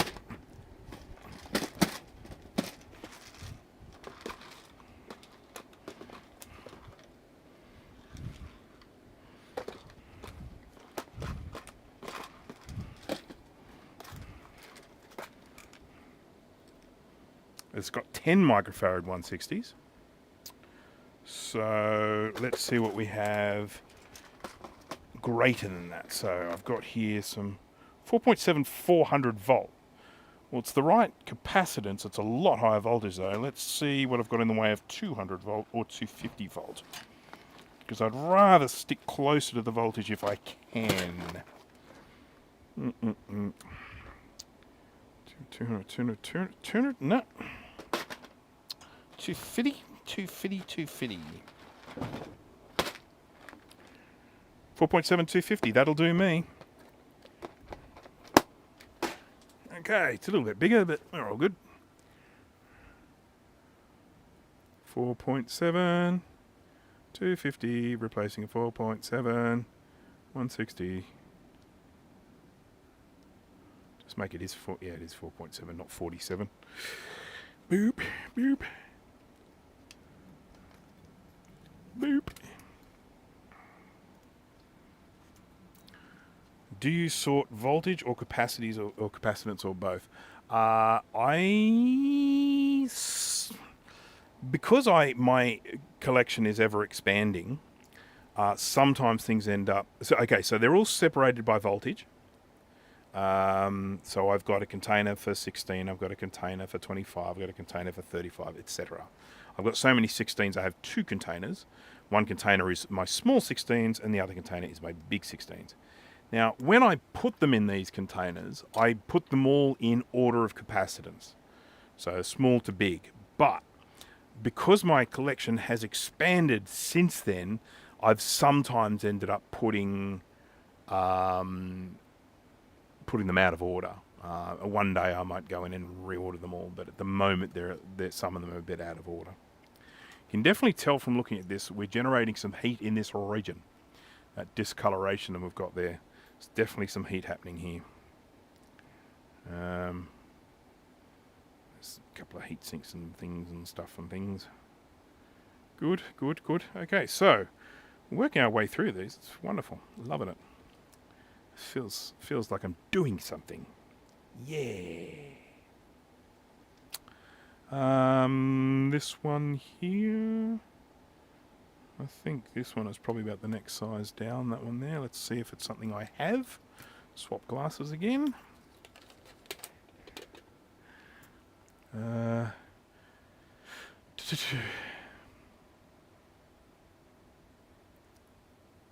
I'm just going to go read some of it. I've missed some of this chat.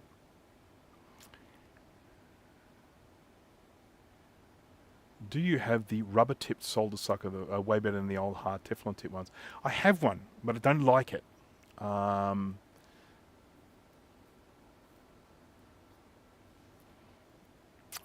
you developed asbestos fingers using all that solder wick? Yes. And it's not even that as well. It's also cooking. I do all the cooking in the household, and my hands have become very, very resistant to heat. I still burn, don't get me wrong, but you know, a lot of times if I'm carrying something to the table and I'm like, you know, be careful, hot plate, and I go and put it down, and then someone else touches it and goes, oh, gee, how did you just carry that? Yeah, I actually like to use hemostats to grip onto the ½ inch of solder wick I use at a time. Prevents the heat from going up the roll and messing with the flux. Fair enough. I cut off the ½ inch. Yeah, I've actually seen that done. I don't do it though.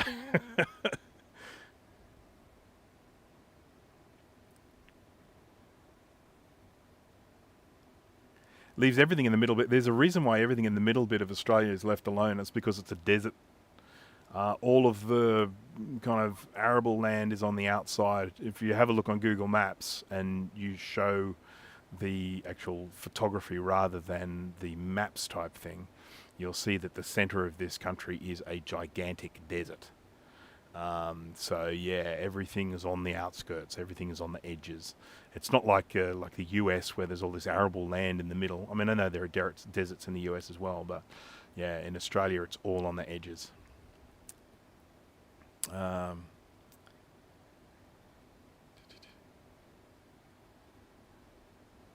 Yeah, why is it 4.7 and not 5 microfarad? You know, I think it has to do with maths.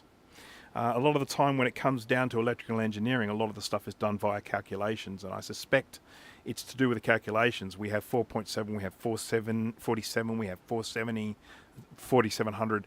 We have these numbers, these recurring numbers. Same with 22, 2.2, 22. And I suspect it all comes down to mathematic calculations for a lot of stuff being done with electronics. That is my thinking behind it. An electronics engineer would probably be able to give me a more accurate answer. But that's what I was thinking. This is 116. I've got to have one of those, surely.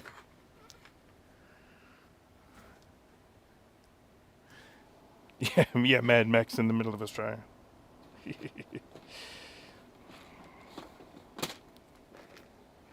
116. Yeah, I bet you I'll be using a few of those. What's that one? 180. It's an interesting size, isn't it?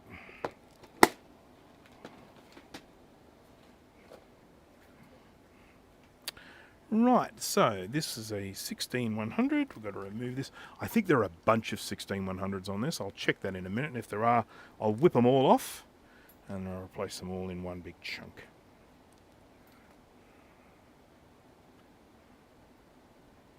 I'm trying to find the pins on this one. Yeah, that way. I think it's those two. They just seem farther apart than they should be for that component.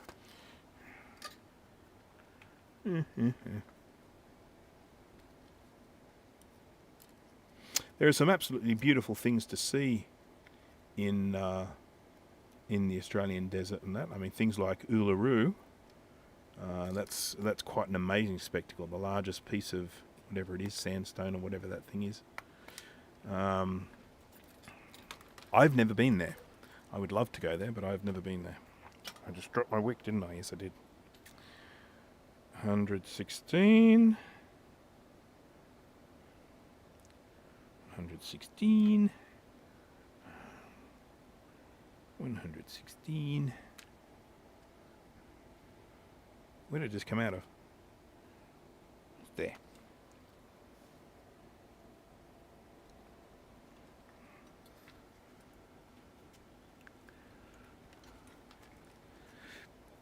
Bloody hot in the centre of Australia, I can tell you that.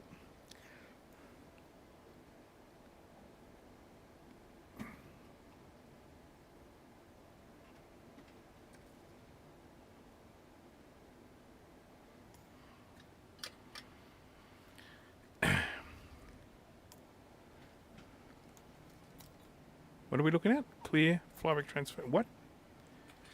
You talk about the cap, clear.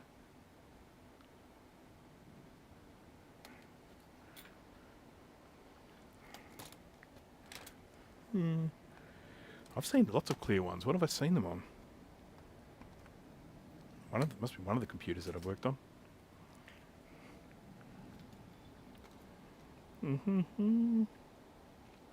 Probably should be marking these as I go so I don't end up replacing the same one twice.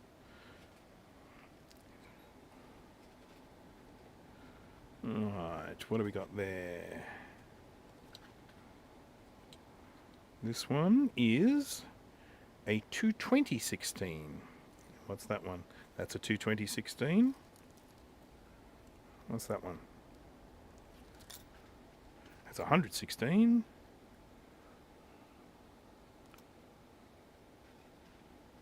Okay, so we've got a few 116s, we've got a few 220s, another 116.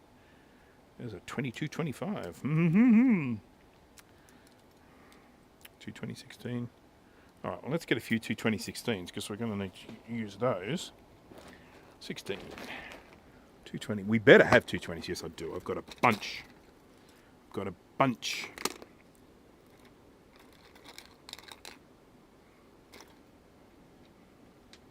Just grab 4 for the moment. I think I saw 4 on there.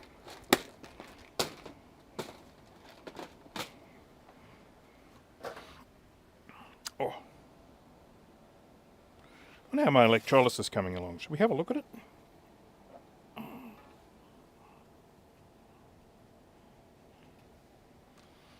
It's actually working really well.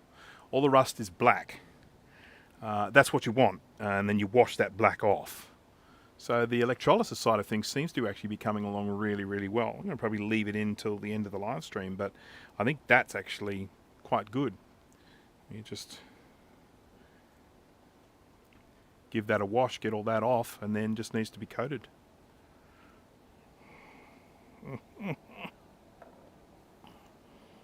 Back in we go.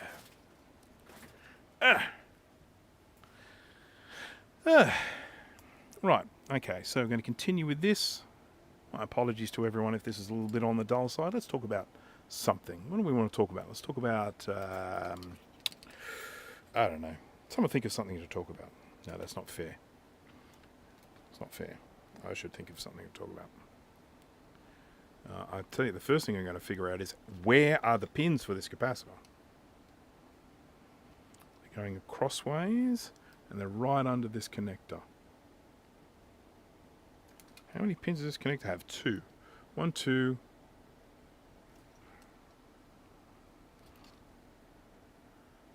It's like it's not there. So confused. I think it's those 2. Remote controls. Yeah, let's talk about remote controls. That's fascinating stuff.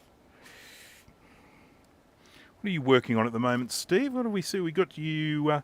I managed to talk you into live streaming the other day, and you were archiving floppy disks, which of course we all know is a very, very important service. And we're glad someone's doing it. It's not going to be me, that's for sure, but I'm glad someone's doing it. And Steve has also been working on a video. If you are lucky enough to be a patron of his, a Patreon of his. You may have even got a chance to see a preview of this video that he did, where he is doing Super 8, or sorry, 8mm video digitization. Digitoodly diz. Okay, well I feel like I've got one side of this but not the other. Yeah, okay, that's another component. So what the hell? Oh, that's a resistor, by the looks of it. I have to push this back in now because I pushed it out. There we go. So that's that there. Ah, I found it. Okay.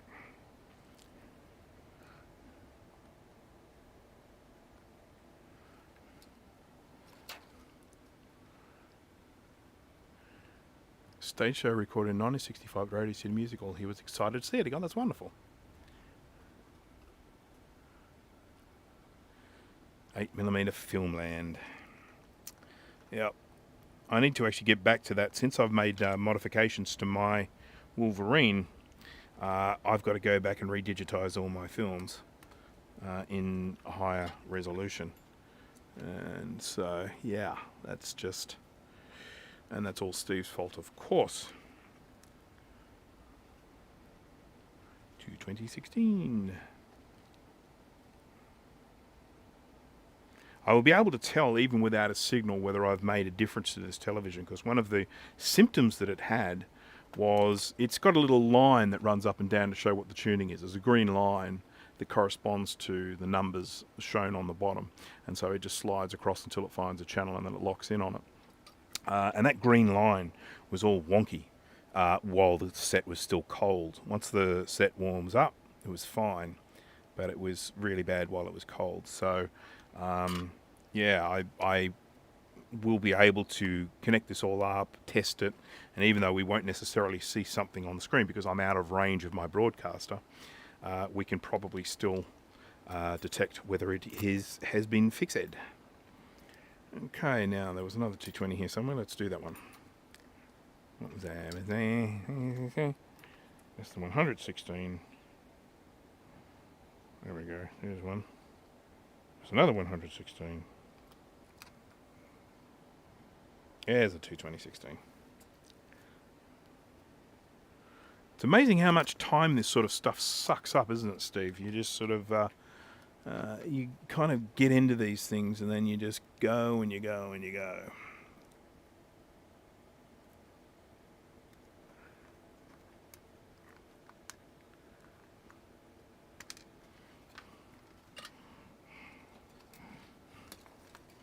There we go, there's our little 22016. Let's grab a little replacement there. The replacements are virtually the same size as the old ones. I'm replacing all of these with 105 degrees C rated caps. The original ones are all 85 degrees C. I do that with pretty much everything that I recap. I replace with 105 volt capacitors. I just always figured that if they're rated to a higher temperature, they're probably going to last longer.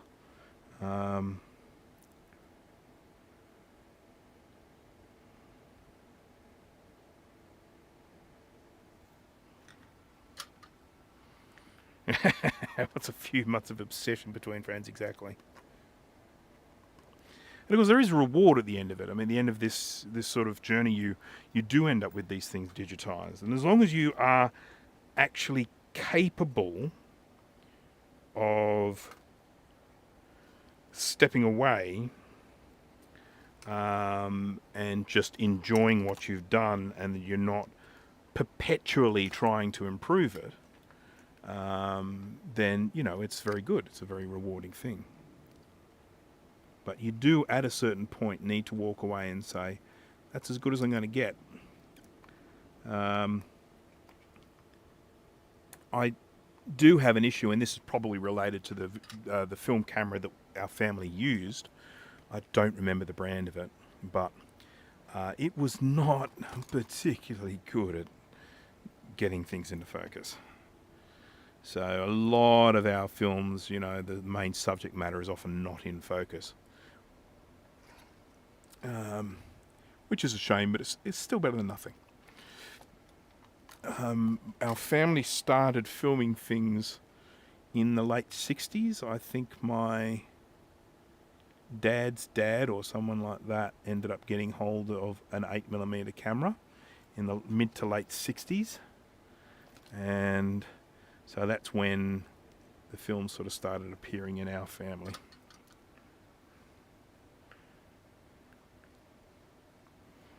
Yeah, getting perfect isn't needed, yeah.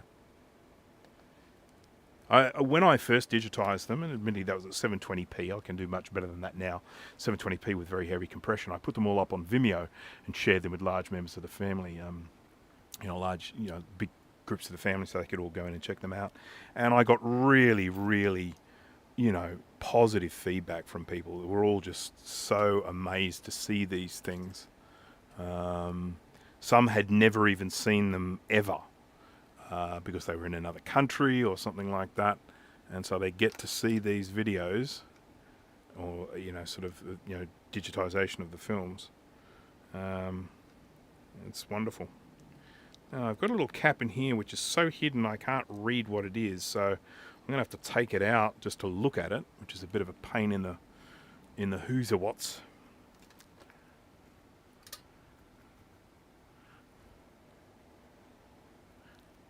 Yep.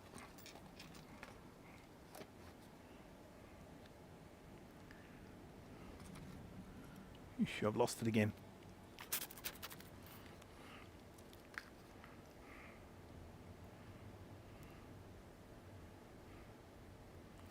I have 8mm films of me when I was probably about, I've got films of me when I was a baby, when I was just born, being brought home. Not straight home from the hospital. I was sort of coming to the house that I grew up in, because I was my parents moved house very soon after I was born. So, but there's a video of me sort of going into the house as a baby, and then I got videos of me when I was like probably about 5 or 6. Oh crap. 2.2160. We already had one of those, didn't we? Did we? And I ended up using 250? No, that was 4.7. So 2.2. Could be a different story now. What do we got? 2.2, 200. Oh, mate, today is just like... Today, I have just never had so much luck with having the caps that I need. This is quite extraordinary. So this is 2... No, that's 4.7. Where'd it go? Is it there? 2.2160, 2.2, 200. Yippee! Joy. Oh, joy.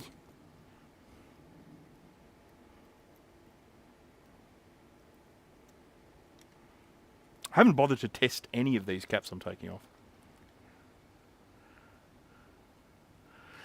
Mark Anning, thank you for joining. Farewell.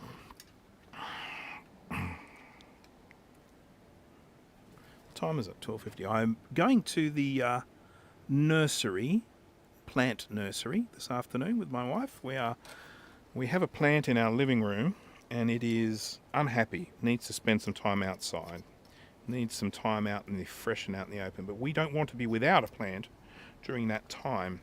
So we want to go to the nursery to get something to replace the plant while we give this one a bit of quality time in the outside. And so we're going to head off this afternoon, try and find a plant that suits the space, that isn't poisonous to our cats. Easier said than done. My mum has a bunch of negatives and prints I want digitized, but I'm likely going to send that out. How's the plant unhappy? It's a particular type of, well, first of all, we always run into that stuff of have we watered it enough or have we watered it too much. You know, when you've got an indoor plant, you can't just like drench it and let it all soak out. It's got to then sit in a pot, a watertight pot. So we have it in a pot that has holes in it, has drainage, and then that sits in a bigger pot that has no drainage. And we just constantly have that issue of like, if we water it too much, if we water it not enough. The easiest way to do it is to just take it outside, drench it, let it drain, and then, you know, you're good. But the other thing is it's one of those plants that doesn't particularly like having its leaves touched, where if you brush past its leaves regularly, they start going brown. So it's probably a really poor choice for where it's located, because it's right next to where I sit to watch TV. So I brush past it all the time. So that, I think, is one of the main issues with it. Yeah, so we might see if we can try and find something a little bit more suitable. It's a plant called, I can't remember the technical name, but it's called ladyfingers. Ladyfingers.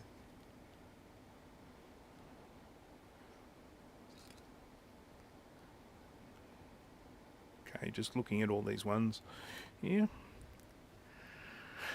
So I actually have a scanner for doing negatives. So does Steve from Mac84. His is a really old Nikon one. Now, the main reason why he has that one and not something more modern, I mean, number one is probably cost. But the other is that... What was this? Sorry, I'm just losing. What was this one? 2016. The other is that he has a fitting for it for putting a carousel on there. And so you can scan large amounts of like slides or whatever unattended. You can just go away and leave it scanning away.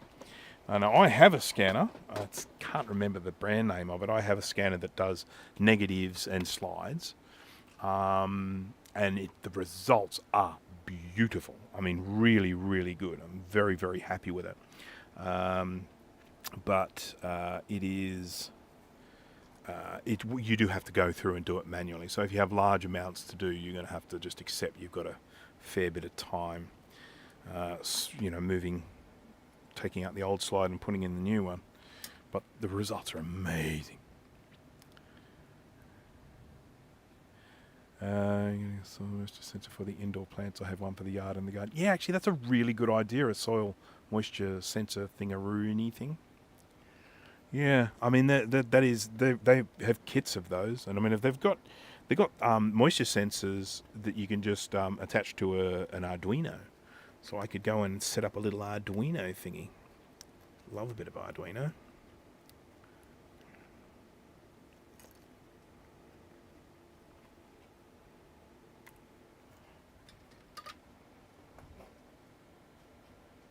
Go 100 microfarad, 16 volts. Out you come. Once I have done these ones that I have been working on here, so I've done all down to a particular size. There are quite a lot of smaller ones on here, which I will probably go and replace as well. But I will probably not do them today. I think once I've done these 100 microfarad 16, I'm going to put this back together. And we're going to fire it up and see if the replacement of these caps has made any difference. There's still a lot of caps on here, and any one of them could be causing a problem.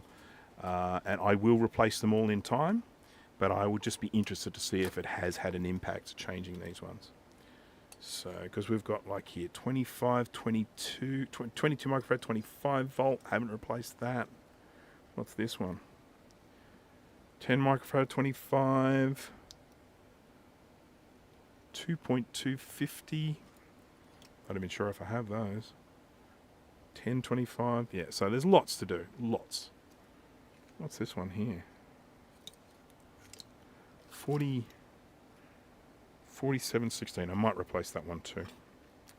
116. We're going to replace that one. We're working our way through the 116s now.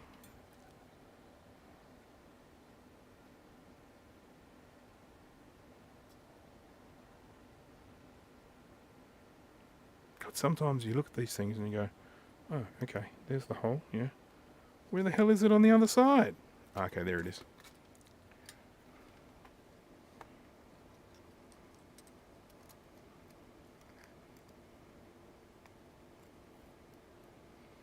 I'll be happy to get inside the house after I've done this, because it is all levels of humid where I am right now.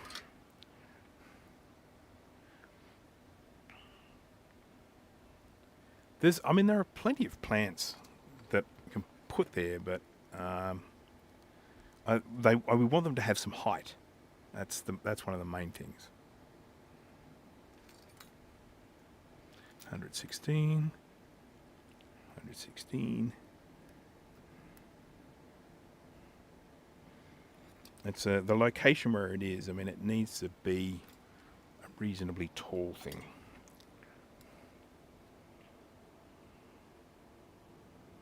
It's too short, it just will not have impact.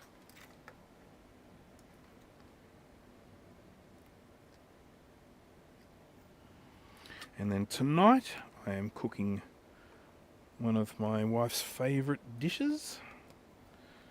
It's a Vietnamese caramelised pork dish. I think it's Vietnamese. Pretty sure it's Vietnamese. And I serve it with some pickled cucumbers. It's very nice, very nice. It's a quick pickle on the cucumbers. 4716. Let's check and make sure I've got one of those. 47. Yep, I do.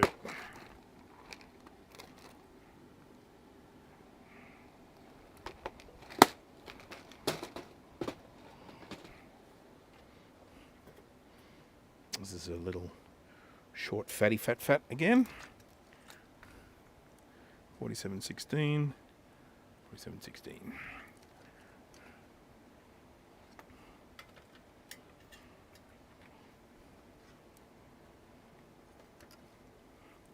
I cooked steak for dinner last night. It was nice. A couple of eye fillet steaks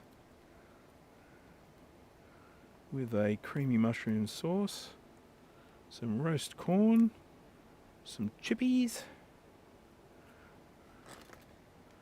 Not a big steak eater. I probably only eat a steak, oh god, once in a blue moon, to be honest.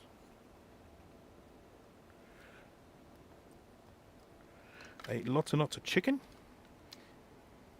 and I don't eat much beef. I beef mince a fair bit.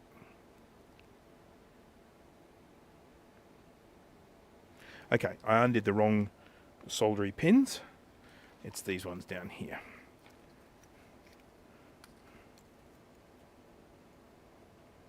I'm allowed to make mistakes. I'm not infallible.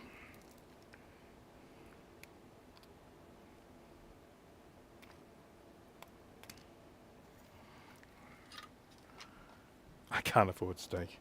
Yeah, well, because I don't eat much of it, I will get quite small ones. I don't even recall what I paid for it yesterday. I should have a look, but it was just, even between the two of us, it was only like 350 grams of meat.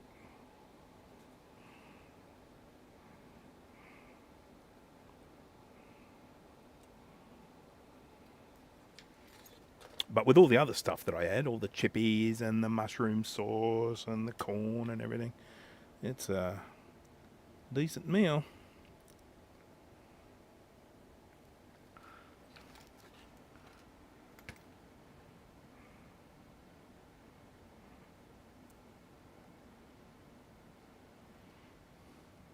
$350 grams.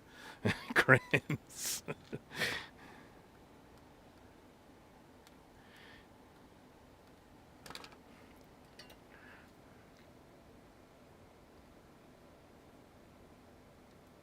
That would have been one expensive steak, wouldn't it? 350 grand.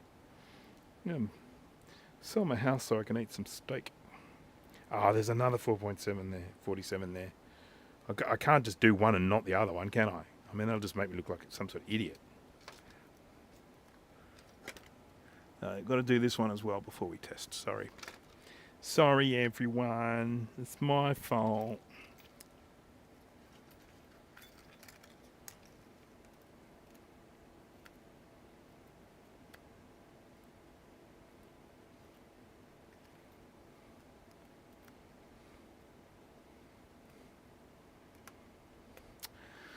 There's one day cricket on today. The Australian women's team, which is always entertaining to watch because we have probably, arguably, the best women's cricket team in the bloody world. And they are very good players.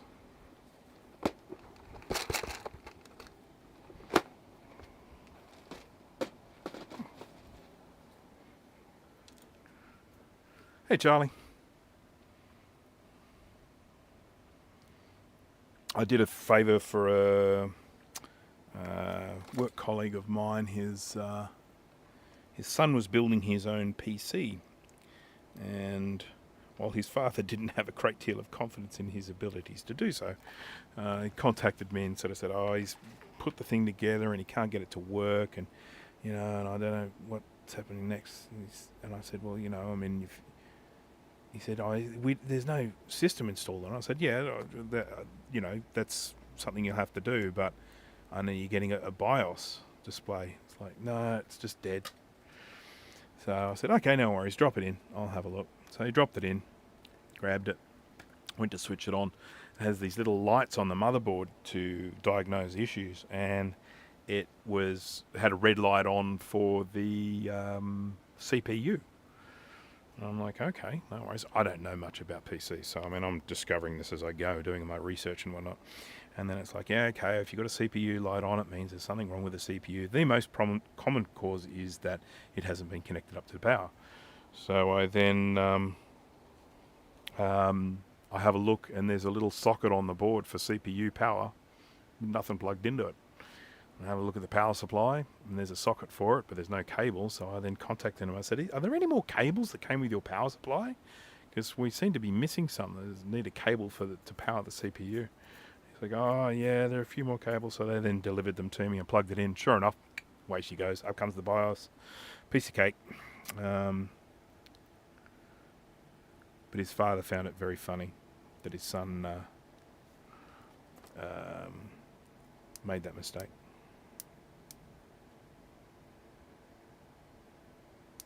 Okay, I'm just going to check and make sure there are no 116s that I haven't done, and then I will consider this ready for a testaroonie, and then I can just replace all the other caps at a later date. Oh, there's another 47, you son of a gun. And another 116. Oh, you'd think I was just dragging this out, wouldn't you? But I'm not. Okay, let's just do these two, and then we'll test it. Okay, so 116 right there. I've got no idea where the pins are for this one. It's got so many pins next to it. They're everywhere. Everywhere.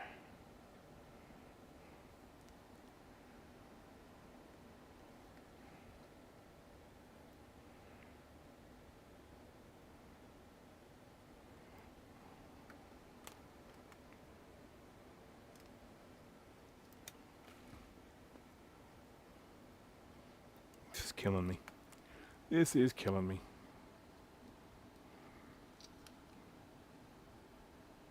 I think it's those two. Yeah, I think it's these two. We'll give that a try.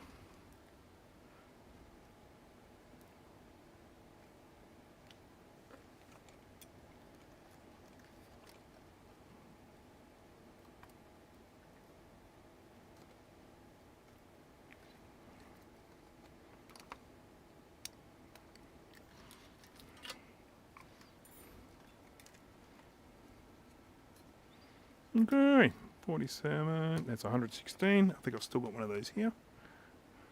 Yep, I do, 116.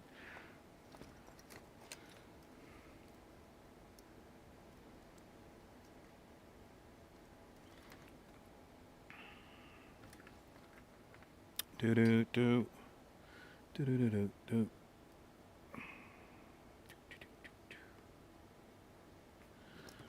Been waiting to get a replacement battery for my little cordless microphone that I use for my live streams, but I bought them from a company. They said they're in stock, and I've heard nothing from them since. No notification that it's on its way or anything, so I'm going to be getting up them soon.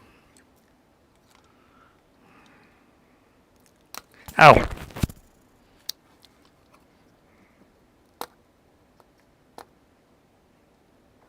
have to cut this. This has got some snot on it. And the snot has some wires in it, so I don't want to cut the wires when I cut the snot.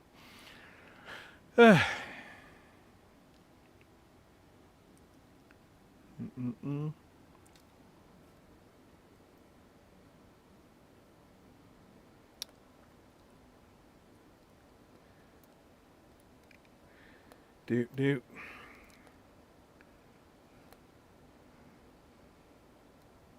God, this is on good. It's really stuck on there. Got it. Got it. It's fine. 4716.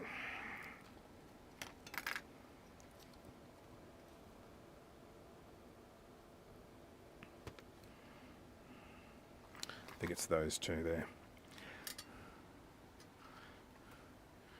I haven't yet. Well, I'm so sorry about that. I was just there looking at it the other day. I have been a little bit overwhelmed with work lately, so things have been a little bit hectic in this part of the world. But I am very, very keen to try it. I'm really looking forward to using it. I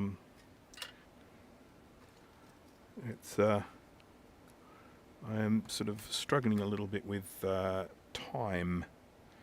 4716.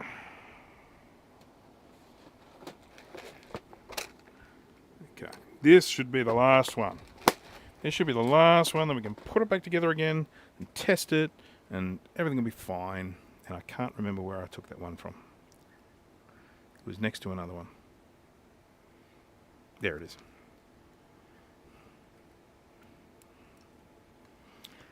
Because I didn't eat before I started live streaming today, so I haven't had any breakfast.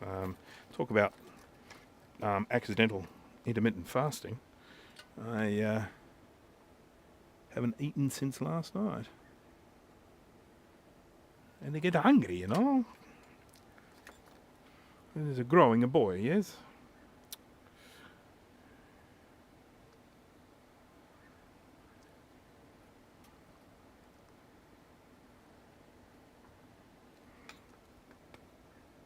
You know how I said this would be the last one? I just found another 47 right next to this one.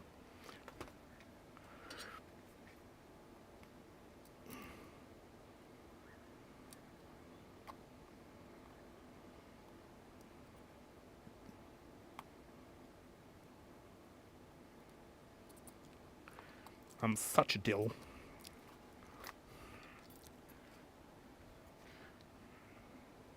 Even if I find another one, I promise I won't do any more after this one. And put it together and we'll test it. And then I'll have a look at my electrolysis thing. I think one of the great things about electrolysis is it's that kind of go away and don't have to do anything processes. You know, when, you know, like if you've got a process that involves you having to do things like get out a toothbrush and scrub things or whatever the case may be, you know, it's actually involves elbow grease, whereas electrolysis is, just go away. Just go away and leave it. Let it do its thing. Leave it in peace. We love those sorts of processes.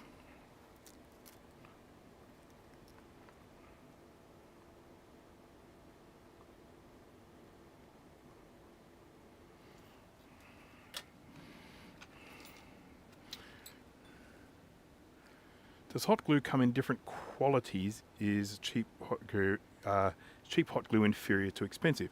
Now, what I should mention is that what we're looking at here when I talk about the snot that's on these is probably not hot glue. And the reason for that is that hot glue typically melts at a temperature that you would not use in electronics like this, because the normal hot glue melts quite, you know, like it doesn't take much heat to actually make it melt. So this, it might be hot glue, but if it is hot glue, it's be one that melts at a much higher temperature than the standard stuff you buy. But anyhow, the short answer to the question is yes, there are different types of hot glue you can buy. And you can buy ones that melt at lower temperatures, you can buy ones that melt at higher temperatures, but then you might need a different glue gun for those ones that melt at those different temperatures. In terms of the quality of it, I'm not sure. Probably, yes, there are probably really cheap ones and there are probably really expensive ones, but yeah. All right, well, I've replaced a good chunk of caps on this thing here, so I feel like it's well worth giving this a try and seeing if it's made a difference, for better or for worse. I'm pretty sure I've put the right caps in the right places, and I'm pretty sure I've got the polarities right, but, you know, this is me we're talking about. I'm just going to do a quick little check. Looking good. So I replaced all the big fat ones and a few of the smaller ones, and probably maybe 15 caps in total, something like that, maybe more. And yeah, I replaced a resistor that was looking a little bit rusty, even though it was still showing the correct resistance, but it definitely didn't look too good, so I'm quite happy to have fixed it.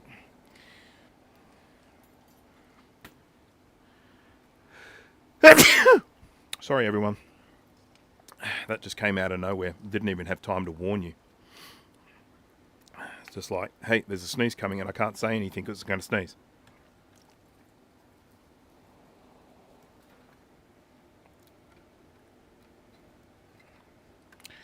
Right, so this is pretty easy to get back into place. I do love the design of this in terms of the ease of assembly and disassembly.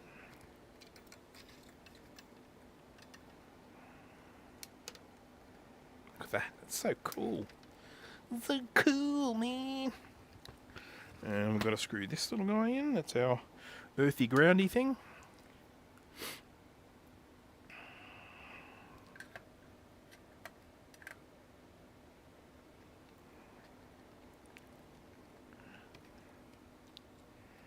Oh, geez, my leg is getting sore. Branko Scratch, I'll send you some donor floppy drives this week. Donor floppy drives. Okay, cool. What's the donor floppy drive for? Remind me. Are they just for me to add to my collection, or is there something we've discussed that I'm doing with them?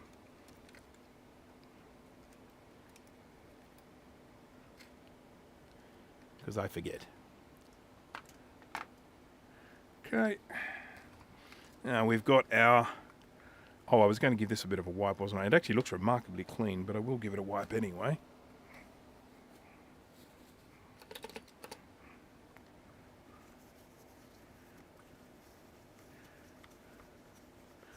Oops, I'm taking the red stuff off. Didn't want to do that.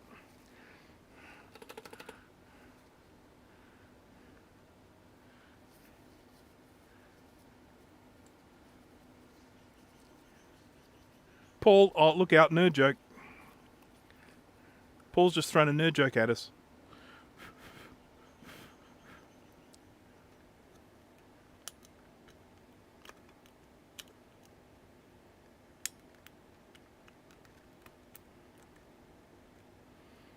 Okay, there's our little anode cap in there. Got to connect up our... That should probably be above that. There we go. This is our yoke connector. Does all the deflection-y stuff, I think. And then this goes on... There's a gap. That's the gap there. There we go. Looking good.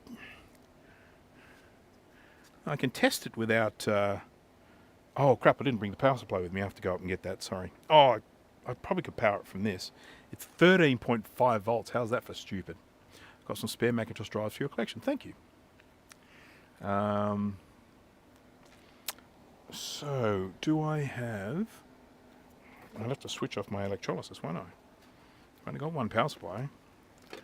I'm just going to go up and get the power supply. So just give me 2 minutes. It'll just be easier. And we'll test it out and see if we made a difference. So, just pressing the button here. Back soon. Back in just a moment.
Hello.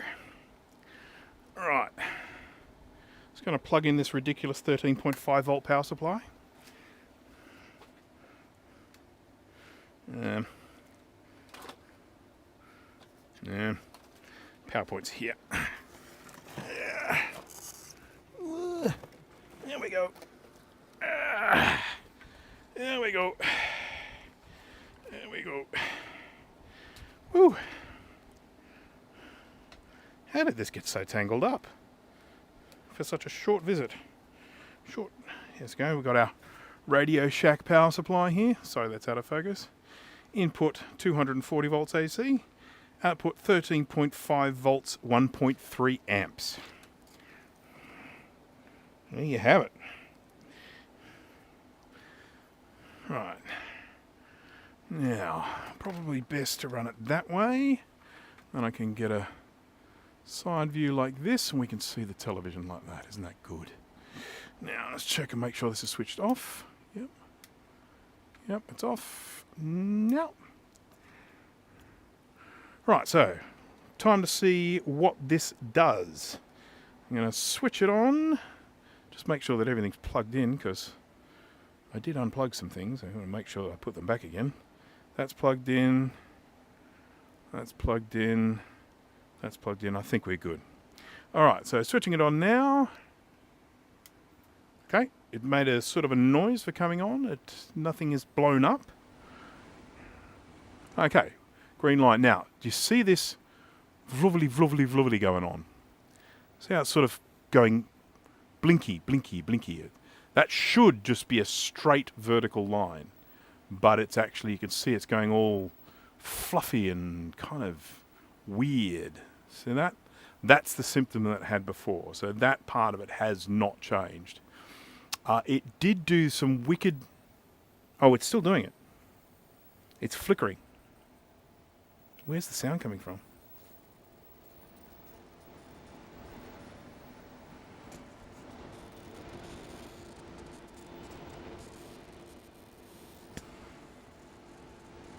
I will need to probably fire this up. I'm going to switch it off now because I want to do this while it's still cold.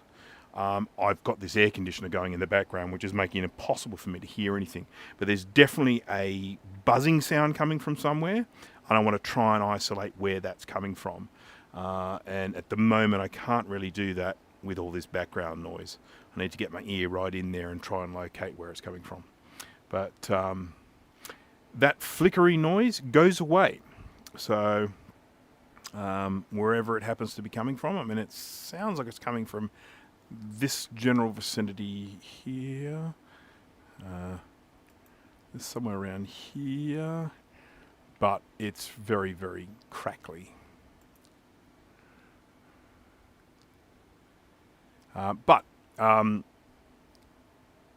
If at the moment I don't have the antenna plugged in, the signal's probably not strong enough to get here. But if this was picking up a channel, you would see the picture. You would see what's going on. But it does that flickeriness. It's sort of like it just flickers, like what you saw happening to that green line. So that green line that's bouncing backwards and forwards, that's the tuning line. That's it doing its auto-tuning. It travels across and then it travels back again. So it ultimately just does that to show that it's trying to find a channel to lock into, to tune to. And unfortunately, there's no antenna connected to this at the moment. So yeah, I mean, I need to listen out to where that crackly sound is coming from. That might give me some clues as to the cause. I assumed it was probably crackling coming from the flyback, but it's not. It's coming from further back. Excuse me. Yeah, so I will finish this live stream and switch off the air conditioner and everything, and I'm going to try and listen and see what's going on. But for the moment, the next thing we need to do, I can just put this somewhere here where it doesn't get damaged. That's easier said than done. What if I did this? Is it going to work? No. The wire's getting in the way. I'd really like to have somewhere where I could just put this down. There, that's alright. That'll do. This one, not as bad. But we do want to have a look at our electrolysis, because that's where we started and that's where we're going to finish. So, just bear with me a minute.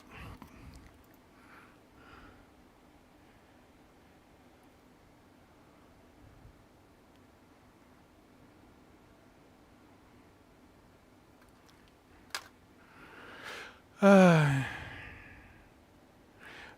it be possible that some pots need to be replaced? It is possible, but if that was the case, I would expect that to happen. I would expect the problems to occur while the pots were being adjusted. You know, you would usually see like a crackle or something going there. The problem that you're seeing in that television only happens while it's cold. Whoops.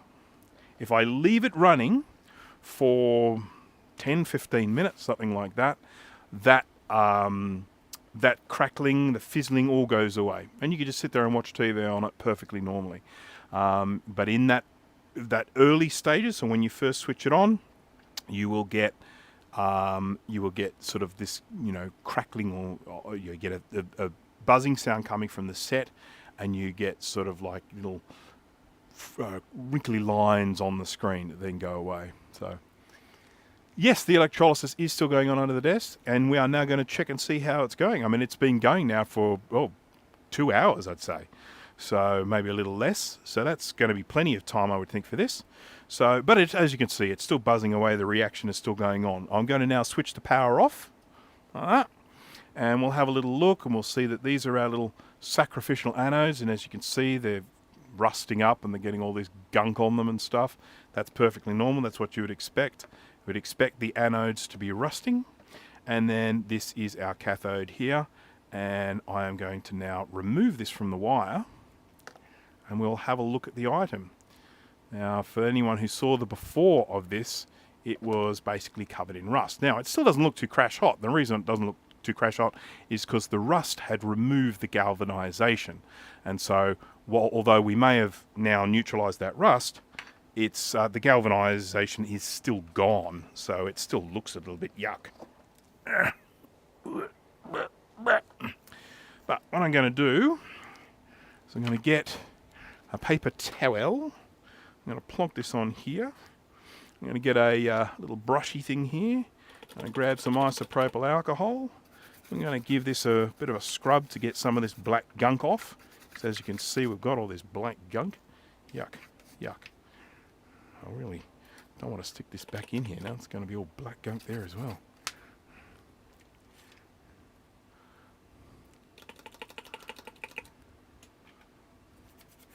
Corrosion on the neckboard causing corona discharge. As the neckboard heats up, it might change connection. Okay, I'll have a look at that. I'll have a closer look at the neckboard. Thank you. So this is all this stuff which has now been kind of chemically converted. It's not rust anymore. You can see it's black. It's not that rust color. It's awful.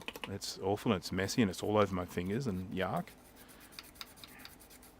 But it has done its thing. It has done exactly what we asked of it.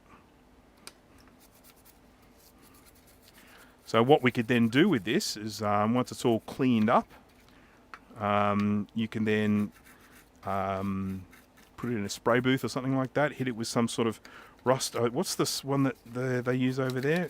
Rust-Oleum or something like that? I can't remember. The product I use here in Australia is a White Knight product called Rust Guard. And they have a whole range of things. They've got primers, and they've got, you know, all sort of treatments and all that sort of stuff. And does it come off with the ultrasonic cleaner? Yes, it almost definitely would. If I were to drop this now into the ultrasonic cleaner, it would probably get rid of all this other gunk. There's still some pitting on this, because the rust has actually eaten into the metal. So it has actually, you know, it's actually pitted the metal. So I can feel it has a texture. There's some lumps on there. But again, that's to be expected. I mean, rust does eat away at the metal. Yeah. So I can now, you know, get this all nice and clean. I could sand it if I wanted to, and which I may end up doing with my little Dremel sandery thingy. And then I would then put this in my little spray booth, which is just a cardboard box, but that's okay. And spray it with some of this cold gal stuff, and this will be as good as new. It'll look all really good, which I have done. This is a bit dirty now, but I did it with this metal here. So you can have a look here and look at how nice this looks, all shiny and new. And that there used to look like... where is it? That. So that metal used to look like that, and now, as you just saw what I just showed it to you, and I think I dropped something into my... yeah, I dropped the capacitor into my little electrolysis bath, so it can stay there. Okay, so, well, I think that's probably it. I'm just going to jump back to my ugly face, because I'm going to wrap this up, because, as I mentioned before, I haven't eaten anything today, and I'm now starting to get a little bit on the crazy hungry side. Yeah, next video, galvanizing. Yeah, see, that's not something else. That's another thing, galvanizing metal. I'm not sure I'm ready for that. Or powder coating as well. Wouldn't mind doing that too. Yeah. Just checking some of the chats here. Yep. We're going to make sure I haven't missed anything. All right, okay, so I'm going to do the normal wrap-up thing here. As I say, it was a relatively short live stream today. I'm not sure if there's any value in doing this, whether I might actually go in and do an edited version of the electrolysis process, do like a cut-down one, even like a quick tips or something like that, just to show the meaty parts of the process, you know, what's needed, and you know, how long to do it, and what the end result is, all that sort of stuff. But I may end up doing that if I get the energy. As usual, thank you to everyone for joining. Thank you to anyone who is watching this on the replay. Hello to you. It is now getting very, very hot and humid where I am. I mean, it's not that hot, but it's very humid. So definitely time for me to get inside into some air conditioning. Thank you for keeping the chat lively. As I say, it was a relatively low-key one today. I didn't do a lot in the way of promoting the live stream or anything like that, so it was more of a like close, friendly one. It was nice. And I have got a few things coming up. I am finally starting to do work on my follow-up to my laundry sink ultrasonic cleaner video. So I started to script that, and I look to having that out fairly soon. I've got to go in and do some few sample cleans to show the results, because there are still people telling me that it won't work.